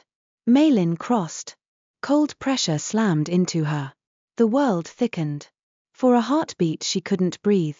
Then the bond flared like a rope pulled tight. Not from her. From Oryn. A surge of pain lanced through her chest. Maelin gasped and stumbled, falling to her knees in moss. Her satchel thudded beside her. The forest around her flickered, leaves turning pale, then bright, then pale again. The air tasted of sharp green and metal. A wrong wind blew through trees that hadn't moved a moment ago. The court was doing something. Someone was pulling at the bond. Maelin forced herself up and ran deeper into Eldenmere, guided not by path but by the thread in her chest. The forest fought her. Not maliciously, frantically. Paths shifted. Roots rose. A thicket unfolded where none had been. The ward line behind her hummed like a snapped string. Maelin pushed through anyway, scraping her hands, tearing her cloak, breath ragged. She tasted blood where a branch caught her lip. The bond tightened, tugging her toward the place Oryn was, toward a concentration of magic so dense it made her vision shimmer. Then she broke through the trees into a clearing she hadn't seen before. It wasn't one of Eldenmere's gentle villages or way stations. This was a courtground, a wide glade ringed with towering trees whose trunks were carved with ancient runes. At the center rose a platform of living wood shaped into smooth steps and a dais grown, not built. Pale lanterns glowed overhead like suspended moons. Elves stood in a semicircle, faces drawn, eyes fixed on the dais. And there, at the center, stood Oryn Thaloriel. He looked like a blade. His posture was rigid, his face carved calm, but Maelin felt through the bond the strain in him, sharp and painful. Magic pressed against his skin like a storm trying to shove him from inside. A figure stood opposite him, Councillor Seric Vale, elegant as a knife with a jeweled hilt. His hair was dark, his smile slight. His hands rested lightly on a staff etched with wardline patterns. Seric was speaking, voice smooth, carrying across the glade. "And thus, by the ancient authority of the inner court," he said, "we enact the rite of rebinding. The forest's stewardship must be stabilized. The prince has allowed contamination, human vowcraft, to enter the weave." Maelin's stomach turned. Oryn's eyes were fixed on Seric, cold enough to freeze rivers.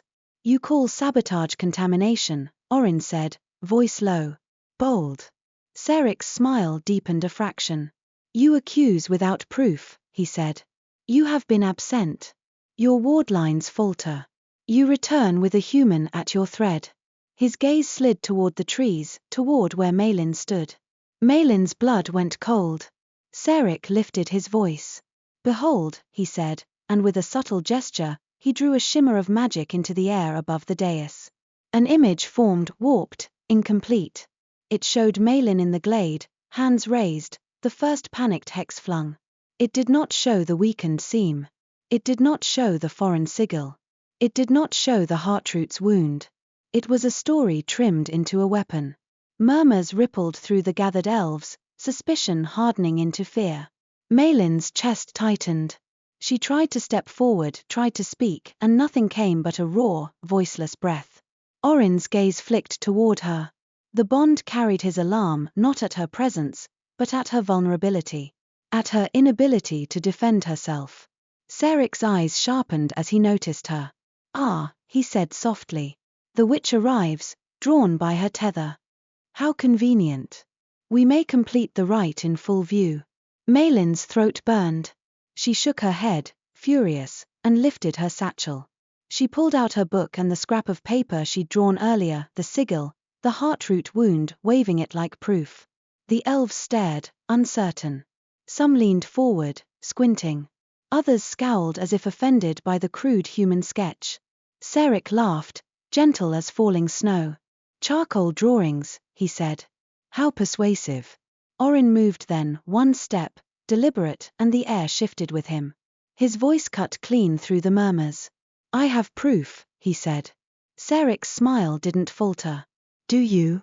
Oryn lifted his palm and spoke a short phrase. Light shimmered above his hand, forming the recorded image from the heartroot, the foreign sigil carved into the weave, obvious as a wound. The court went still. Saric's eyes narrowed for the first time, the smoothness cracking by a hair. Murmurs surged, sharper now, shock, disbelief, anger. Oryn's gaze stayed fixed on Saric. "You wrote into my weave," he said, voice low. "You used my absence to tighten the heartroot. You would have snapped the wardline outward to make yourself necessary." Saric's expression remained composed, but his eyes were hard. "You interpret," he said. "As you always do. The sigil proves only that interference exists. Not who." Oryn's voice was ice. "It bears your pattern." Saric's smile returned, colder. "Pattern can be imitated," he said smoothly. "If a desperate witch wished to blame someone else." Maelin's stomach dropped. He was turning the proof back toward her. The murmurs shifted again, confusion, suspicion, eyes cutting toward Maelin. Maelin's hands shook. She couldn't speak. She couldn't defend herself. She felt rage rise like fire, and with it, the bond tightened dangerously. Oryn's gaze flicked to her again. His jaw tightened, and Maelin felt through the bond his command, not spoken aloud, but pressed into the thread. "Calm." Maelin forced herself to inhale. "Exhale." She clenched her fists so hard her nails bit skin. Saric lifted his staff slightly.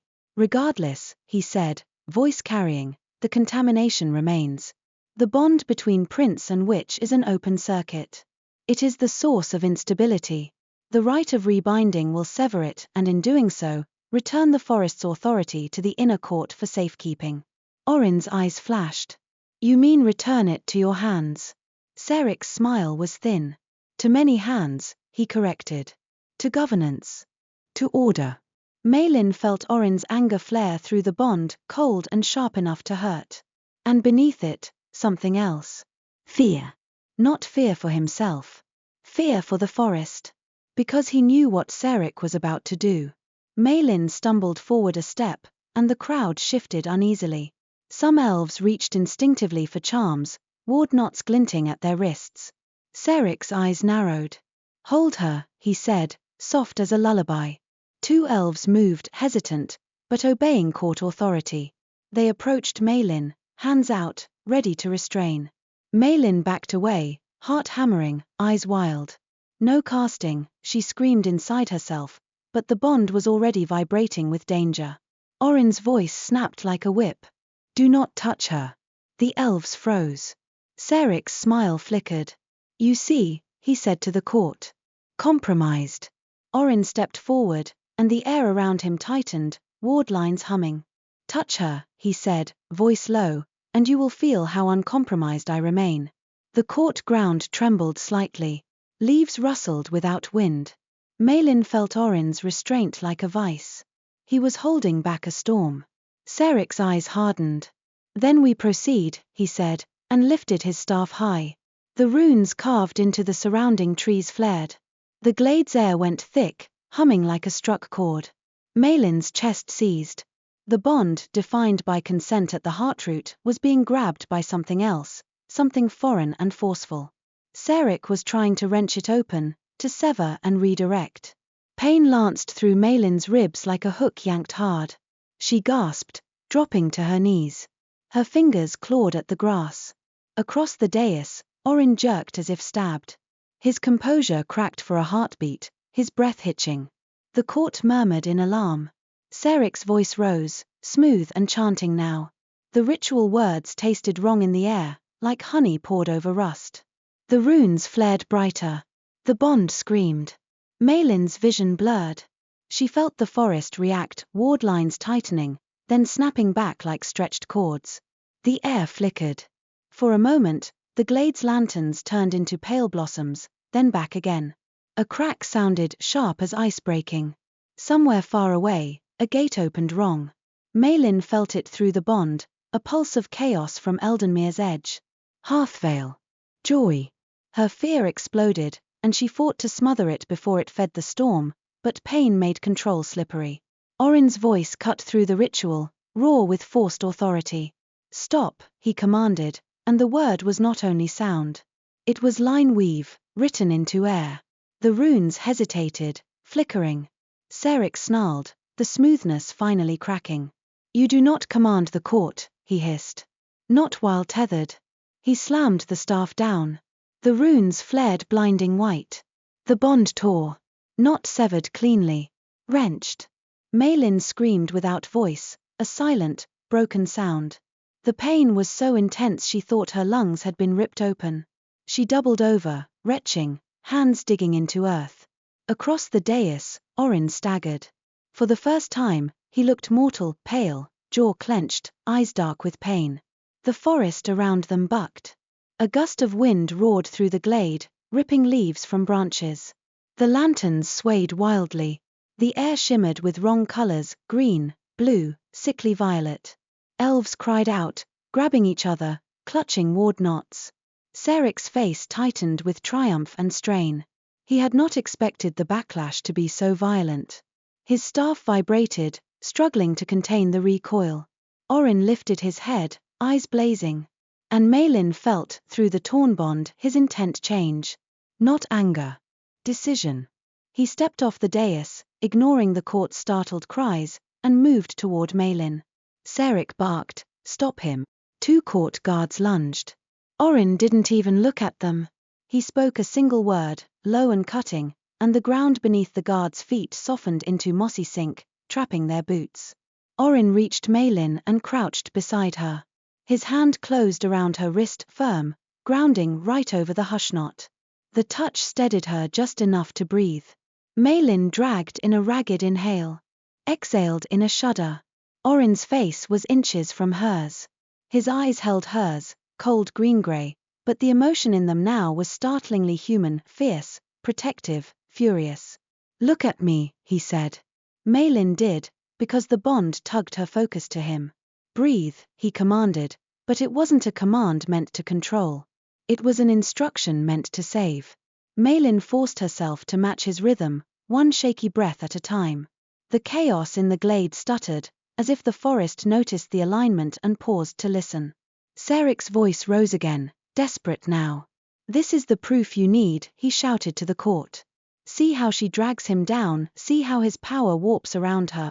Oryn didn't look away from Maelin. His grip tightened. Then, in a voice so low only she could hear, he said, "He is pulling the bond to seize the heartroot. If he succeeds, Eldenmere becomes a leash." Maelin's breath hitched. She couldn't speak. She could only stare, terror and fury colliding. Oryn's eyes narrowed. "We end this now," he said. Maelin's heart hammered. She shook her head frantically, pointing toward the wardline direction, toward home. Joy needed her. She had to go back. She had. A new pulse hit the bond. Not pain. A wrong warmth, like fever. The forest's edge. Something had slipped through. Maelin's blood turned to ice. Her head snapped toward the trees as if she could see through miles. Oryn's face tightened. He felt it too, through her. The bond carried her fear like fire to his nerves. Harthvale, he said, understanding immediate. Maelin clawed at her satchel and yanked out her book and scrap, shoving it toward him, then stabbing a finger toward the wardline direction, then to her chest, then to the ground, now. Oryn's gaze flicked over the crude drawing, then back to her face. His jaw clenched. Sarek shouted again, hold them. Complete the severing. The runes around the glade flared once more, but weaker now, erratic. The ritual had destabilized itself. The court's spellwork was buckling under backlash. Oryn's eyes went cold. He rose to his full height and pulled Maelin up with him, keeping his hand on her wrist as if refusing to let her be snatched away by the torn thread. He lifted his other hand toward the ruined trees and spoke in the forest's own language, not court ritual. His voice was steady, resonant. The runes dimmed, not extinguished, but overridden by older authority. The air eased. The court staggered, shocked. Sarek's eyes widened, fury flashing. You dare. I dare, Oryn said, voice like winter water. Because this is my domain. He turned, pulling Maelin with him, and stepped off the dais toward the forest. Sarek lunged forward, staff raised. You will not leave, he snarled. Oryn didn't stop. He only spoke one more word, sharp and final. The ground between them rose not as a wall of stone, but as a lattice of roots thrusting up in an instant, braided tight. It wasn't a prison. It was a barrier. The forest obeying its guardian. Sarek slammed his staff against it, and the roots trembled, but held. Oryn dragged Maelin into the trees. The moment they left the glade, the forest shifted around them, swallowing sound. The court's shouts faded behind trunks and moss. Maelin stumbled, legs weak. Her lungs still burned. Her wrist throbbed where Oryn held it, the hush knot humming under his fingers. They ran. Not in the panicked way Maelin had run to Harthvale, but in a focused, relentless pace that Oryn set, pulling her along paths that unfolded too quickly for her eyes to track. The forest seemed to open for him, branches lifting like curtains, roots flattening underfoot. Yet even now, the wrongness flickered at the edges. Sarek's attempted severing had jarred the weave. The wardline would be strained. Whatever had slipped near Harthvale could worsen quickly. Maelin's throat burned with words she couldn't say. She gestured wildly, pointing home, then to her satchel, then to her chest. She needed to return. She needed to dose Jory again. She needed. Oryn glanced at her, reading her panic through the bond. His jaw tightened. He slowed just enough to grab her shoulders and force her to face him. He will live through the night, he said, voice low and certain, lineweave certainty, not wish. Your potion has begun to knit. The forest's backlash could undo it if Harthvale is struck. So we stop the strike. Maelin's breath hitched. She wanted to believe him. She had to. Oryn's gaze sharpened. You must stay calm, he said. If you drown in fear, I drown too, and then Sarek wins. Maelin clenched her fists. She nodded once, hard, and forced herself to inhale. Exhale. Oryn released her and resumed moving, not waiting to see if she followed. Maelin followed. They reached the wardline faster than should have been possible. The forest was bending distance for him, or perhaps for them, using the defined concordance like a key. At the edge, the pressure of the boundary hummed, tense, like stretched wire. Beyond it, the fields looked wrong. The fog over Harthvale wasn't merely fog. It had a faint lavender tint, twilight hue, the same wrong color she'd seen in the destabilized gate. It pooled along the river, crawling toward town like spilled ink. Maelin's stomach dropped. A gate spill. Something seasonal, something else, something from the forest or beyond it, slipping into human air. Oryn went very still. His eyes narrowed, and Maelin felt his anger flare, cold and violent. He opened a path, Oryn said. Maelin's breath came fast. She pointed frantically toward the town and then pressed her hand to her chest, as if to say, my brother is inside that. Oryn's jaw clenched. We cannot enter fully, he said. If I cross into human lands, the court can claim I invaded.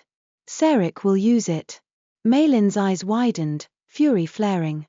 Oryn's gaze snapped to her. But we can seal the spill from this side, he said quickly, reading her. We can close the gate thread at the boundary. Maelin swallowed. She nodded once, sharp. Oryn stepped just inside the ward line, planted his feet, and lifted his hand. You, he said, voice tight, will anchor with breath and truth. Maelin's throat burned. She pointed to her throat helplessly. Breath is enough, Oryn said. Truth can be silent if it is real. Maelin's hands shook. She drew the truth up inside her like a root. Joy is alive. I will keep him alive. I will not let the forest steal his breath. Oryn extended his hand toward her. Contact, he said. Maelin stepped closer, pressed her palm to his. The bond flared, still torn at the edges from Ceric's wrenching, but steady enough to carry. Oryn spoke in the forest tongue, words sharp and swift. Maelin matched his breathing, letting her silent truth sit heavy and steady in her chest. She felt the ward line respond, listening, bracing. The lavender fog beyond the boundary shivered. Oryn's face tightened. He pushed more authority into the weave. Maelin felt the strain immediately, a tightness in her lungs. She forced herself to breathe anyway. The fog shuddered again, then began to pull back, not rushing, but reluctant, like a tide being called by the moon. The lavender tint faded slowly, thinning into ordinary gray. Maelin's chest loosened. Relief hit her so hard her knees wobbled. Oryn's grip tightened, holding her steady. The last of the wrong fog retreated, sucked back toward the boundary and dispersed into the forest air where it belonged. The fields beyond looked normal again. Maelin exhaled in a shaky rush. Tears stung her eyes. Oryn released her hand, stepping back into the forest shade. His face was pale with strain. His jaw clenched as if he refused to show pain. Maelin clutched her satchel. She pointed toward town again, desperate. Oryn's gaze held hers, sharp and steady. Go, he said. Now. Dose him again at midnight. Keep him warm. Keep wards on your doors. The court will not stop. Maelin's throat tightened around a sob. She nodded hard, then hesitated because leaving now felt like abandoning him in the middle of war. Oryn's eyes narrowed. Maelin, he said, and her name sounded strange in his mouth. Not because it was forbidden, he hadn't spoken it in the forest before, but because it carried weight. Awareness. Acknowledgement. Maelin froze. The hush knot on her wrist loosened suddenly, its hum fading. Sunset. Her voice returned like a door unlatched. Maelin inhaled, startled by the sudden freedom, and words spilled out raw. I can't leave you, she rasped. He's going to kill you. Oryn's expression flickered, a crack in stone. He cannot, he said quietly. Not if you do what you must. Maelin's eyes burned. And what if he tries again, she demanded. What if he rips the bond until one of us? Then we end him, Oryn said, and the cold certainty in his tone made her shiver. But not with panic. With proof and law and the forest's own memory. Maelin swallowed hard. You're hurt, she said, seeing the pallor, feeling the strain still buzzing in the bond. Oryn's jaw tightened. So are you. Maelin clenched her fists. I'm going back for my brother, she said, voice shaking. But I'm not done. Not with this. Not with him. Oryn's gaze held hers. In it, Maelin saw something she hadn't expected, not softness, but respect edged with something warmer. Good, he said quietly. Because I will need you. Maelin's heart stuttered. Oryn looked away first, as if angry at himself for any honesty. Go, he repeated. Maelin backed away from the ward line reluctantly, eyes on him. Don't let him touch the heartroot again, she said, fierce. Oryn's eyes went cold. He will not, he promised. Maelin turned and ran toward Harthvale again, but this time the bond behind her felt different. Still taut, still present. Yet now it carried something besides urgency and fear. It carried a vow spoken aloud between them, shaped not by panic but by choice. As she ran, she felt the forest settle behind her, bracing. She felt Oryn turn back into Eldenmere's depths, toward the court, toward confrontation that would not be delayed. And she knew, with a chill that had nothing to do with winter, that Seric's next move would be worse. Because she had closed his spill. Because Oryn had shown proof. Because the tug-of-war was no longer hidden in wardlines and whispers. It was open now. And someone would try to break the thread between witch and prince, either to end it, or to own it. When Maelin reached her shop, Hedra was already in motion, tightening wards on window frames with salt and iron. Jory slept, breathing shallow but steady. Maelin dosed him again with trembling hands, whispering promises into his hair he couldn't hear. Then she sat at the kitchen table under lantern light and began to write. Not only instructions for Hedra. Not only notes for the potion. But a record, every sigil line she remembered, every ritual word Seric used, every moment of backlash, every proof Oryn had shown and Seric had tried to twist. Because when dawn came, the confrontation would not be fought only with magic. It would be fought with truth held steady long enough for others to see. And Maelin, who had once believed her world was only one boy's breath, understood now that saving him meant holding an entire forest's border firm. Even if it cost her more than she had ever intended to pay. Dawn came thin and pale, the kind of winter morning that looked indecisive, too bright to be night, too cold to feel like day. Maelin hadn't slept. She sat at the kitchen table with ink smudged on her fingers and a dozen pages filled with hurried writing, the sigils' angles as best she could remember them, the cadence fragments she had learned, the exact wording Seric had used when he called the rite of rebinding. Every time her hand cramped, she shook it out and kept going, because exhaustion was less frightening than waiting. Behind her, Jory breathed. Not easily. Not yet. But steadily enough that each inhale didn't sound like a fight. Hedra had sat by his bed most of the night, knitting ward knots into the air with quiet ferocity. Every few hours, Maelin dosed him again, watching for signs of backlash, fever spikes, a deepening rattle, the awful stain of blood. Each time, the potion held. It wasn't a miracle. It was a beginning. When the first weak light seeped through the shutters, Hedra came into the kitchen and set a cup of bitter tea in front of Maelin. "You're trembling," she said. Maelin wrapped both hands around the cup. "I'm awake," she replied hoarsely. Her voice still sounded raw, as if it had been sanded down. Hedra's eyes flicked to the pages. "You wrote enough to choke a librarian." "I needed it on paper," Maelin said. "In my head it feels like fog." Hedra snorted softly, but there was a glint of approval in her eyes. "And the bond?"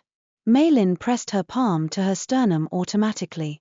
The thread was there, steady, taut, quieter than yesterday's tearing, but unmistakable. A line of awareness pointed north like a compass needle. "He's alive," she said. "I can feel that." Hedra's gaze sharpened. "And the court?" Maelin's mouth tightened. "Danger," she admitted. "Not close. Not like last night. But his, moving." Hedra leaned back, expression grim. "Then you're going back?" It wasn't a question. Maelin stared at the steam curling from her tea. "Yes," she said. "But not alone."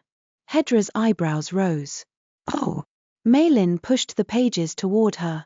"I want you to come to the ward line," she said. "Not into the forest. Just to the boundary. I need someone human, someone older and sharper than me, to witness whatever happens next. If Seric tries to twist the story again, I want proof on our side too." Hedra's eyes narrowed as she scanned the notes. "You're thinking like a politician," she said, faintly disgusted. "I'm thinking like someone who's tired of being called a liar," Maelin said, voice tight. "And tired of stories that kill people." Hedra's mouth tightened. She looked toward the back room where Jory slept. Maelin followed her gaze. "I won't leave him alone," she said quickly. "Brackholt will keep watch. He owes me after last night." Hedra's eyes sharpened. "The Reeve?" Maelin nodded. "He was there when those cloaked men tried to detain me. I broke their net with iron. They fled when I crossed. He saw enough."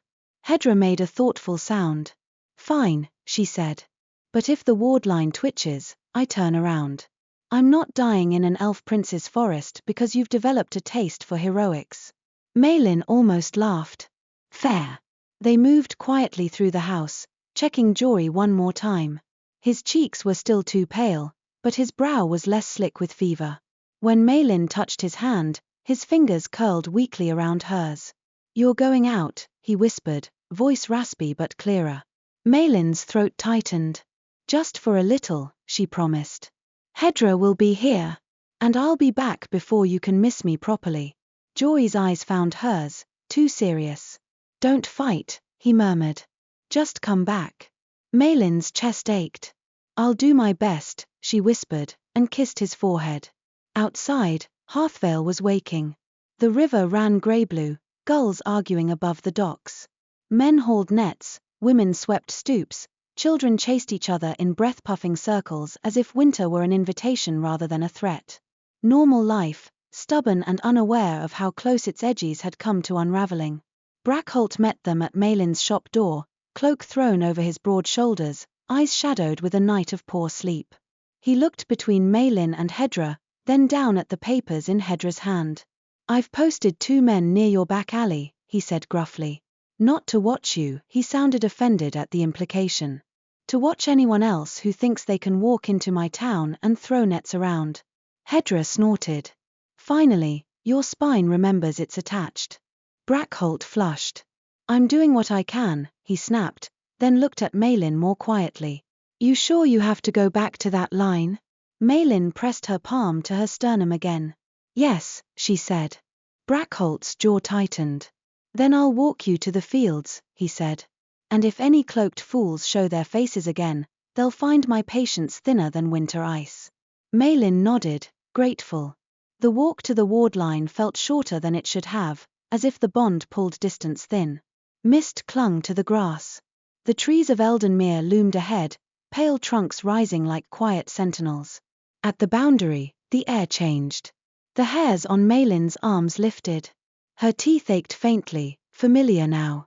Hedra stopped beside her, eyes narrowed at the tree line. "I can feel it," Hedra muttered. "Like standing near a storm that's decided to hold still." Brackholt shifted uneasily. "That's the line," he said, voice low. "I never liked this place." Maelin didn't answer. She stared at the forest edge, letting the bond guide her attention. The thread in her chest hummed. Then, without a sound of footsteps, without a crack of branch, Oryn appeared just inside the ward line. He looked worse than yesterday, paler, his eyes darker with strain. But his posture was rigid, controlled, and the forest around him seemed to hold its breath. Hedra stiffened. Brackholt's hand hovered near his knife. One of Brackholt's men behind them muttered a curse under his breath. Maelin stepped forward, ignoring all of it. "Oryn," she said, and her voice sounded too small against the trees. Oryn's gaze fixed on her. For a heartbeat, the bond carried a rush of relief from him, quickly pressed flat. "You returned," he said. "I said I wasn't done," Maelin replied, swallowing hard. "Is Jory safe from backlash now?" Oryn's eyes narrowed, listening. The bond carried his attention reach outward, brushing the boundary, tasting the human air. "The wardline holds," he said. "No spill now. Your potion will continue to knit if you keep dosing." Maelin's chest loosened. "Good." Hedra stepped forward half a pace, eyes sharp. "Prince," she said, voice blunt. "I'm Hedra Quilwyn. I watched the boy while she was off tangling herself into your problems." Oryn's gaze flicked to Hedra with cool assessment. "Hedra Quilwyn," he repeated. "You gave her the hush knot." Hedra's mouth tightened. "Yes. And you sent her into Eldenmere anyway." Hedra lifted her chin. "Yes." Oryn studied her a moment longer. The bond carried a flicker of surprise. Hedra didn't bow. Didn't soften. Didn't fear him the way most humans did. Then Oryn's gaze moved to Brackholt. "And you," he said. Brackholt bristled. "Thane Brackholt," he replied stiffly. "Reeve of Harthvale. I don't bow to forest princes on my own land." Oryn's expression didn't change. "Good," he said, and the unexpected approval made Brackholt blink. Maelin's heart hammered. "What's happening in your court?" she demanded. "Is Sarek?" Oryn's jaw tightened. "He has been contained," he said. Maelin's breath caught. "Contained how?" Oryn's gaze flicked briefly toward the deeper forest.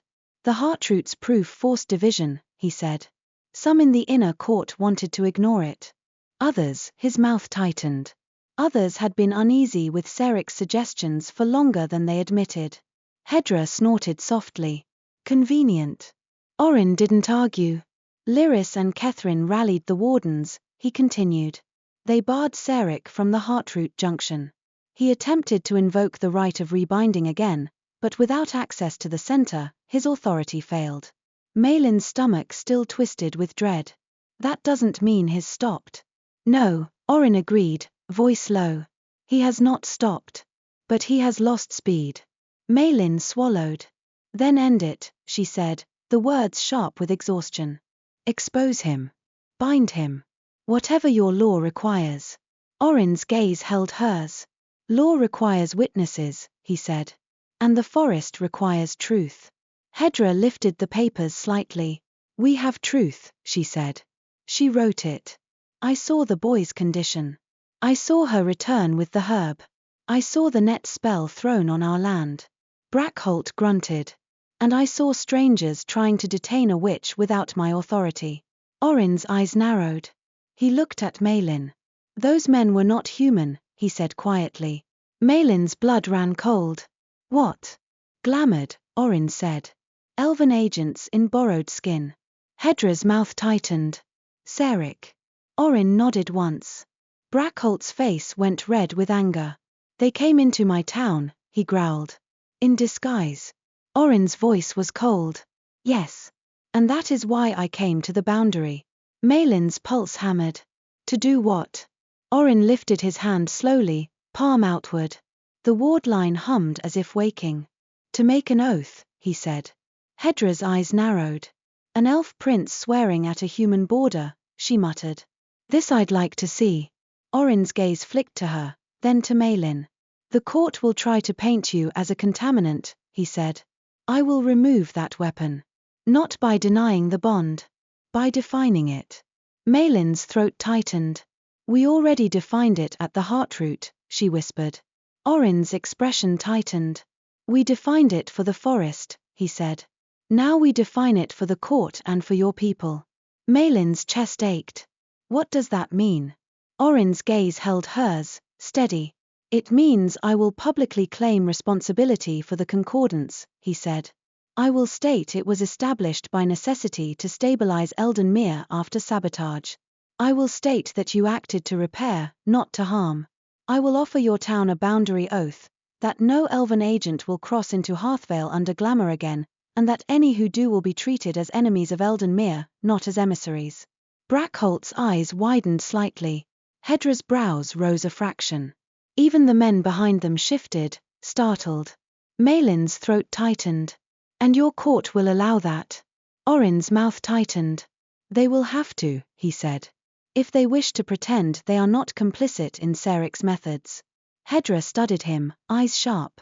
And what do you want in return? Oryn's gaze did not flicker. Witness, he said simply. And patience. Maelin's heart pounded. And the bond, she asked, voice small. Are you keeping it? Oryn's eyes narrowed. The bond carried his hesitation, subtle, controlled, but real. Not as a chain, he said quietly. As a bridge. Until it is properly undone or properly chosen. Maelin's breath hitched. Properly chosen. The words landed like a bell in her ribs. Hedra made a soft, skeptical sound. Careful, she warned Maelin under her breath. Maelin didn't look away from Oryn. Swear your oath, she said, voice rough. For my town. For my brother. Oryn nodded once. He stepped closer to the wardline, still inside the forest, but near enough that Maelin could feel the cold hum of his magic against her skin. He lifted his hand higher. The wardline shimmered faintly, not visible as light, but felt as pressure. He spoke in the forest tongue first, and the trees seemed to listen, leaves rustling without wind. Then he spoke in Maelin's language, careful, precise, as if each word was a spell. I, Oryn Thaloriel, steward of Eldenmere and guardian of its wardlines, he said, voice steady, swear upon the Heartroot and the lineweave that binds my domain, no agent of Eldenmere shall cross into the human settlement of Harthvale under glamour or false skin. Those who do shall be pursued and judged as enemies of Eldenmere's order. The air tightened with the weight of vow. Maelin felt it settle into the boundary like a stone dropped into water. Brackholt swallowed, throat bobbing. Hedra's eyes narrowed, but she listened like someone who understood that vows mattered. Oryn continued. I further swear that the concordance between Maelin Voss and myself was forged by necessity to stabilize Eldenmere after tampering within my court. It is not an act of conquest. It is not a claim of ownership. It is a temporary circuit maintained under consent, until Eldenmere is fully restored and the bond can be addressed with deliberation. Maelin's breath caught. The words wrapped around her like a cloak, heavy, protective, undeniable. Hedra's gaze flicked to Maelin, then back to Oryn, measuring. Oryn lowered his hand slowly. The wardline hummed, then eased. It is done, he said quietly. For a heartbeat, silence held. Then Brackholt exhaled in a rough breath. If that oath holds, he said, voice guarded, I'll call it better than most treaties my Lord Mayor ever managed. Oryn's gaze flicked to him. It will hold, he said. Because the forest itself heard it. Hedra's mouth tightened. Good, she said. Because if it doesn't, I'll find a way to make you regret it. Oryn's eyes narrowed, and for a moment Maelin thought he might bristle. Instead, the bond carried a flicker of something like respect. Fair, he said simply. Maelin's chest loosened enough for emotion to spill up, sharp and overwhelming. Now go end Sarek, she said, voice shaking. Oryn's gaze hardened. I will, he said. But there is one more thing. Maelin's stomach clenched. What? Oryn's gaze held hers. When Sarek is removed, he said, the court will want the bond severed immediately. They will call it cleansing. Maelin's breath hitched. And you? Oryn's jaw tightened. I will not allow a violent severing, he said.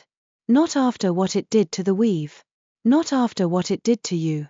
Maelin's throat tightened. Then how? Oryn's voice lowered. A gentle unweaving, he said. A consented release. It requires both of us present at the heartroot, calm, deliberate. No interference. Hedra's eyes narrowed. And what if she refuses? She asked sharply. Oryn's gaze didn't flicker. Then it remains, he said. But not as a weapon. As a defined bridge. Until she chooses otherwise. Maelin's heart hammered. She stared at Oryn, seeing the risk in his words. By offering her choice, he weakened his court's leverage. He was stepping away from control. For a prince, that was a kind of vulnerability. Maelin swallowed. She thought of Joy's small voice. Don't fight, just come back. She thought of the forest's pulse steadying when consent replaced panic. She thought of Oryn's hand bracing her when she almost collapsed, and of him closing the gate spill at the boundary with her silent truth as anchor. She drew a slow breath. I won't refuse, she said quietly. Not out of spite. Not out of fear. Her voice trembled. But I won't promise what I haven't decided. Not yet. Oryn's gaze softened by a hair, then steadied. That is all I ask, he said. Hedra made a sound like a reluctant cough. Well, she muttered, at least you've both learned something about not making vows you can't keep. Maelin huffed a shaky laugh. Brackholt looked baffled, as if he had just witnessed politics performed by thunder and stubbornness. Oryn stepped back, deeper into the forest shade. The bond tugged, then steadied again. Return to your brother, he said to Maelin. Keep dosing. Keep him warm. If the wardline trembles, you will feel it. Do not run alone again. Send Hedra to the boundary. The oath will hold, but Sarek is clever. Maelin nodded, throat tight. And you, she started. Oryn's eyes held hers. I will end this, he said, voice low. And I will return. Then he turned and vanished into the trees as if the forest swallowed him. The moment he was gone, Maelin's knees wobbled. Hedra caught her elbow, steadying her with a rough grip. Don't swoon, Hedra muttered. You'll make me start believing in romance. Maelin let out a shaky breath that might have been a laugh or a sob. He swore an oath, she whispered. Hedra's eyes remained sharp. He did, she agreed. And that means he's either very serious, or very desperate. Both, Maelin murmured. They returned to town. The air felt ordinary again, and yet Maelin heard it differently now. Each human sound a note in a fragile song she had nearly heard collapse. She dosed Jory at midday, and his fever broke by evening. The cough remained, but the sound lost its wet rattle. Color returned to his cheeks like a shy guest. By the third day, he could sit up without gasping. By the fifth day, he could eat a full bowl of stew and complain about how boring bedrest was. Maelin let him complain as if it were music. Hedra stayed sharp-eyed, watching for relapse, tightening wards when the wind shifted. Brackholt kept his men patrolling more than usual, grumbling about cloak fools and forest nonsense, but doing the work anyway. And through it all, the bond remained a quiet thread in Maelin's chest, steady as a heartbeat. It didn't pull her toward the forest anymore. It simply existed, a bridge laid down by disaster and held in place by choice. On the seventh day, at dusk, Maelin felt the thread tighten. Not with pain. With presence. She stepped outside her shop and looked toward the river path. Oryn stood at the edge of town where the street lamps gave way to shadow. He wore no glamour. No disguise. He looked out of place among human stone and smoke, like a winter star fallen into a hearth. Brackholt was there too, tense and watchful. Hedra appeared behind Maelin, eyes narrowed. Oryn didn't move until Maelin approached. He stopped a few paces away, as if respecting the boundary of her world. "It is done," he said quietly. Maelin's heart hammered. "Sarek." Oryn's eyes were cold. "Removed," he said. "Bound by the Heartroot's proof and by the warden's testimony. The court cannot claim ignorance now. They will spend a century pretending they always suspected him." Hedra snorted. "Sounds right." Maelin swallowed. "And the forest?" Oryn's gaze shifted briefly toward the north, and Maelin felt his attention brush the wardlines like fingertips checking a pulse. "Stabilized," he said. "Recovering. The tampered instructions are being unwoven." Maelin exhaled shakily. Relief hit so hard she nearly swayed. Oryn's gaze returned to her. "Now," he said, voice low, "we must address the bond." Maelin's throat tightened. She had known this was coming. She had also known, in the days since, that she didn't want to face it because naming a thing made it real, and real things demanded choices. She glanced back toward her shop. Through the window she could see Jory at the table, drawing something clumsy and proud. When he looked up and saw her, he waved. "Alive," her heart whispered again. Maelin turned back to Oryn. "Not tonight," she said quietly. "I will not force you," Oryn said, cutting in before she could brace for pressure. His voice was steady. "But the bond's shape matters. If you wish it severed, we do it gently at the heartroot. If you wish it maintained," his mouth tightened slightly, "then we define what it means." Hedra's gaze sharpened. "Meaning what?" she demanded. Oryn didn't look at her. He looked at Maelin. "Meaning I will court you," he said, and the words were as blunt as a blade. Maelin froze. Hedra made a strangled sound. Brackholt choked on whatever breath he'd been holding. Maelin's cheeks flared hot. "Court me," she echoed, voice shaky. Oryn's expression tightened, as if he disliked how much his own honesty cost. "Properly," he said. "Cleanly. With respect. With your consent."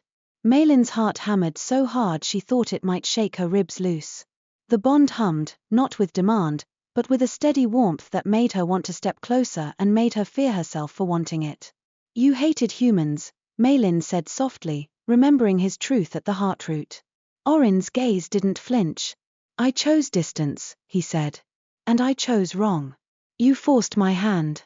His mouth tightened. "Then you saved my forest anyway." Maelin swallowed, eyes burning.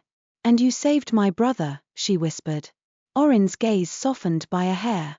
"I did what was necessary," he said, but it sounded less like deflection now and more like humility. "And I want to do what is chosen." Hedra's hand closed around Maelin's forearm, not to stop her, but to remind her to breathe. Maelin inhaled shakily. She looked at Oryn, at the steady stillness of him, at the exhaustion he tried to hide, at the way he stood just far enough away to prove he meant consent. She thought of the awkward rituals, the truth spoken into old magic, the way the forest had accepted them when they stopped fighting. She thought of the oath he had sworn at the boundary, binding his own people for hers. She thought of Jory's small hand gripping hers, of his whispered "Don't fight, just come back." Maelin let the breath out slowly. "I won't decide tonight," she said, voice trembling but firm. "But I won't run from the decision either." Oryn nodded once, sharp as agreement. "Then I will return," he said, "in daylight. With witnesses if you wish. With gifts if it's appropriate. With patience." Brackholt muttered, "With your boots wiped, preferably," but his tone held more baffled acceptance than threat. Oryn's gaze flicked to him. "I will wipe my boots," he said with solemn seriousness that made Brackholt blink again. Hedra's mouth twitched as if she fought a smile and lost. Maelin's chest loosened, laughter threatening through tears. "Good," she whispered. Oryn's gaze held hers. "And your brother?" Maelin turned her head slightly to look through the window. Jory was watching, curious, bright-eyed. "His healing," she said. "He'll live." Oryn's shoulders eased by the smallest fraction, as if he had been holding that weight too. "Then I am glad," he said quietly. Maelin's throat tightened. "So am I." Oryn bowed his head, not deeply, not like a servant, but like someone offering respect. Then he stepped backward into shadow. The bond tugged gently, like a farewell touch, and then settled again. That night, Maelin sat beside Jory's bed while he slept, listening to his breath. She didn't hear rattles. She didn't hear that wet, desperate fight. She heard a steady rhythm, imperfect but alive. Hedra sat by the hearth, knitting and pretending she wasn't watching Maelin watch the door. "You're going to say yes," Hedra muttered without looking up. Maelin blinked. "I didn't." Hedra snorted. "You didn't have to. The forest didn't tangle you for nothing." Maelin smiled faintly, eyes stinging. "Maybe it did," she whispered. "Maybe it just wanted to remind us that control isn't the same as care." Hedra's needles clicked. "Don't get poetic," she warned. "It's a slippery slope." Maelin laughed quietly, then sobered as she looked at Jory again. The future was still uncertain. Oryn's court would take time to heal from treachery. Eldenmere would take time to fully settle. The bond between witch and prince would need deliberate choices, not panicked ones. But for the first time in months, Maelin's world didn't feel like it was collapsing into a single narrow corridor of fear. It felt like it had opened. Like a door unlatched. Weeks later, when the frost began to soften and the river ran louder with meltwater, Oryn returned to Harthvale in daylight. He came with Lyris and Kethrin as witnesses, with simple gifts: a seed-powered lantern that glowed warm without smoke, a small pouch of forest salt that strengthened human wards, and most startling of all, a living branch of starwort lace grown in a pot of dark soil, offered with a careful vow that it would thrive outside Eldenmere without spreading wild. He spoke with Brackholt in blunt, practical terms about boundaries and treaties. He spoke with Hedra in sharp, wary debate about vowcraft and cost. He spoke with Jory with unexpected patience, listening to a boy's questions as if they mattered. And when he asked Maelin, under the budding branches of the river willows, if she would walk beside him, between forest and town, between immortal duty and human hearth, he did not demand. He offered. Maelin took his hand. Not because a bond forced her. Because she chose. Their wedding was not held in a grand elven hall or a human chapel. It was held at the boundary meadow where Eldenmere's trees thinned and Harthvale's fields began, neutral ground, chosen ground. The vows were simple and clean. No declarations of possession. No promises that couldn't be kept. Only truths. Maelin vowed to be honest, even when fear tempted her to hide. Oryn vowed to listen, even when pride tempted him to command. Together, they vowed to guard both worlds from those who would twist borders into weapons. Hedra stood with arms crossed, pretending she wasn't wiping at her eye. Brackholt tried to look stern and failed. Jory, healthy enough now to run and laugh without coughing, grinned so wide his cheeks hurt. When Maelin and Oryn turned toward their shared future, the forest behind them rustled softly, listening, approving, steady. And the breath Maelin had been fighting to keep in her brother's chest for so long finally felt like it belonged there, unthreatened and free.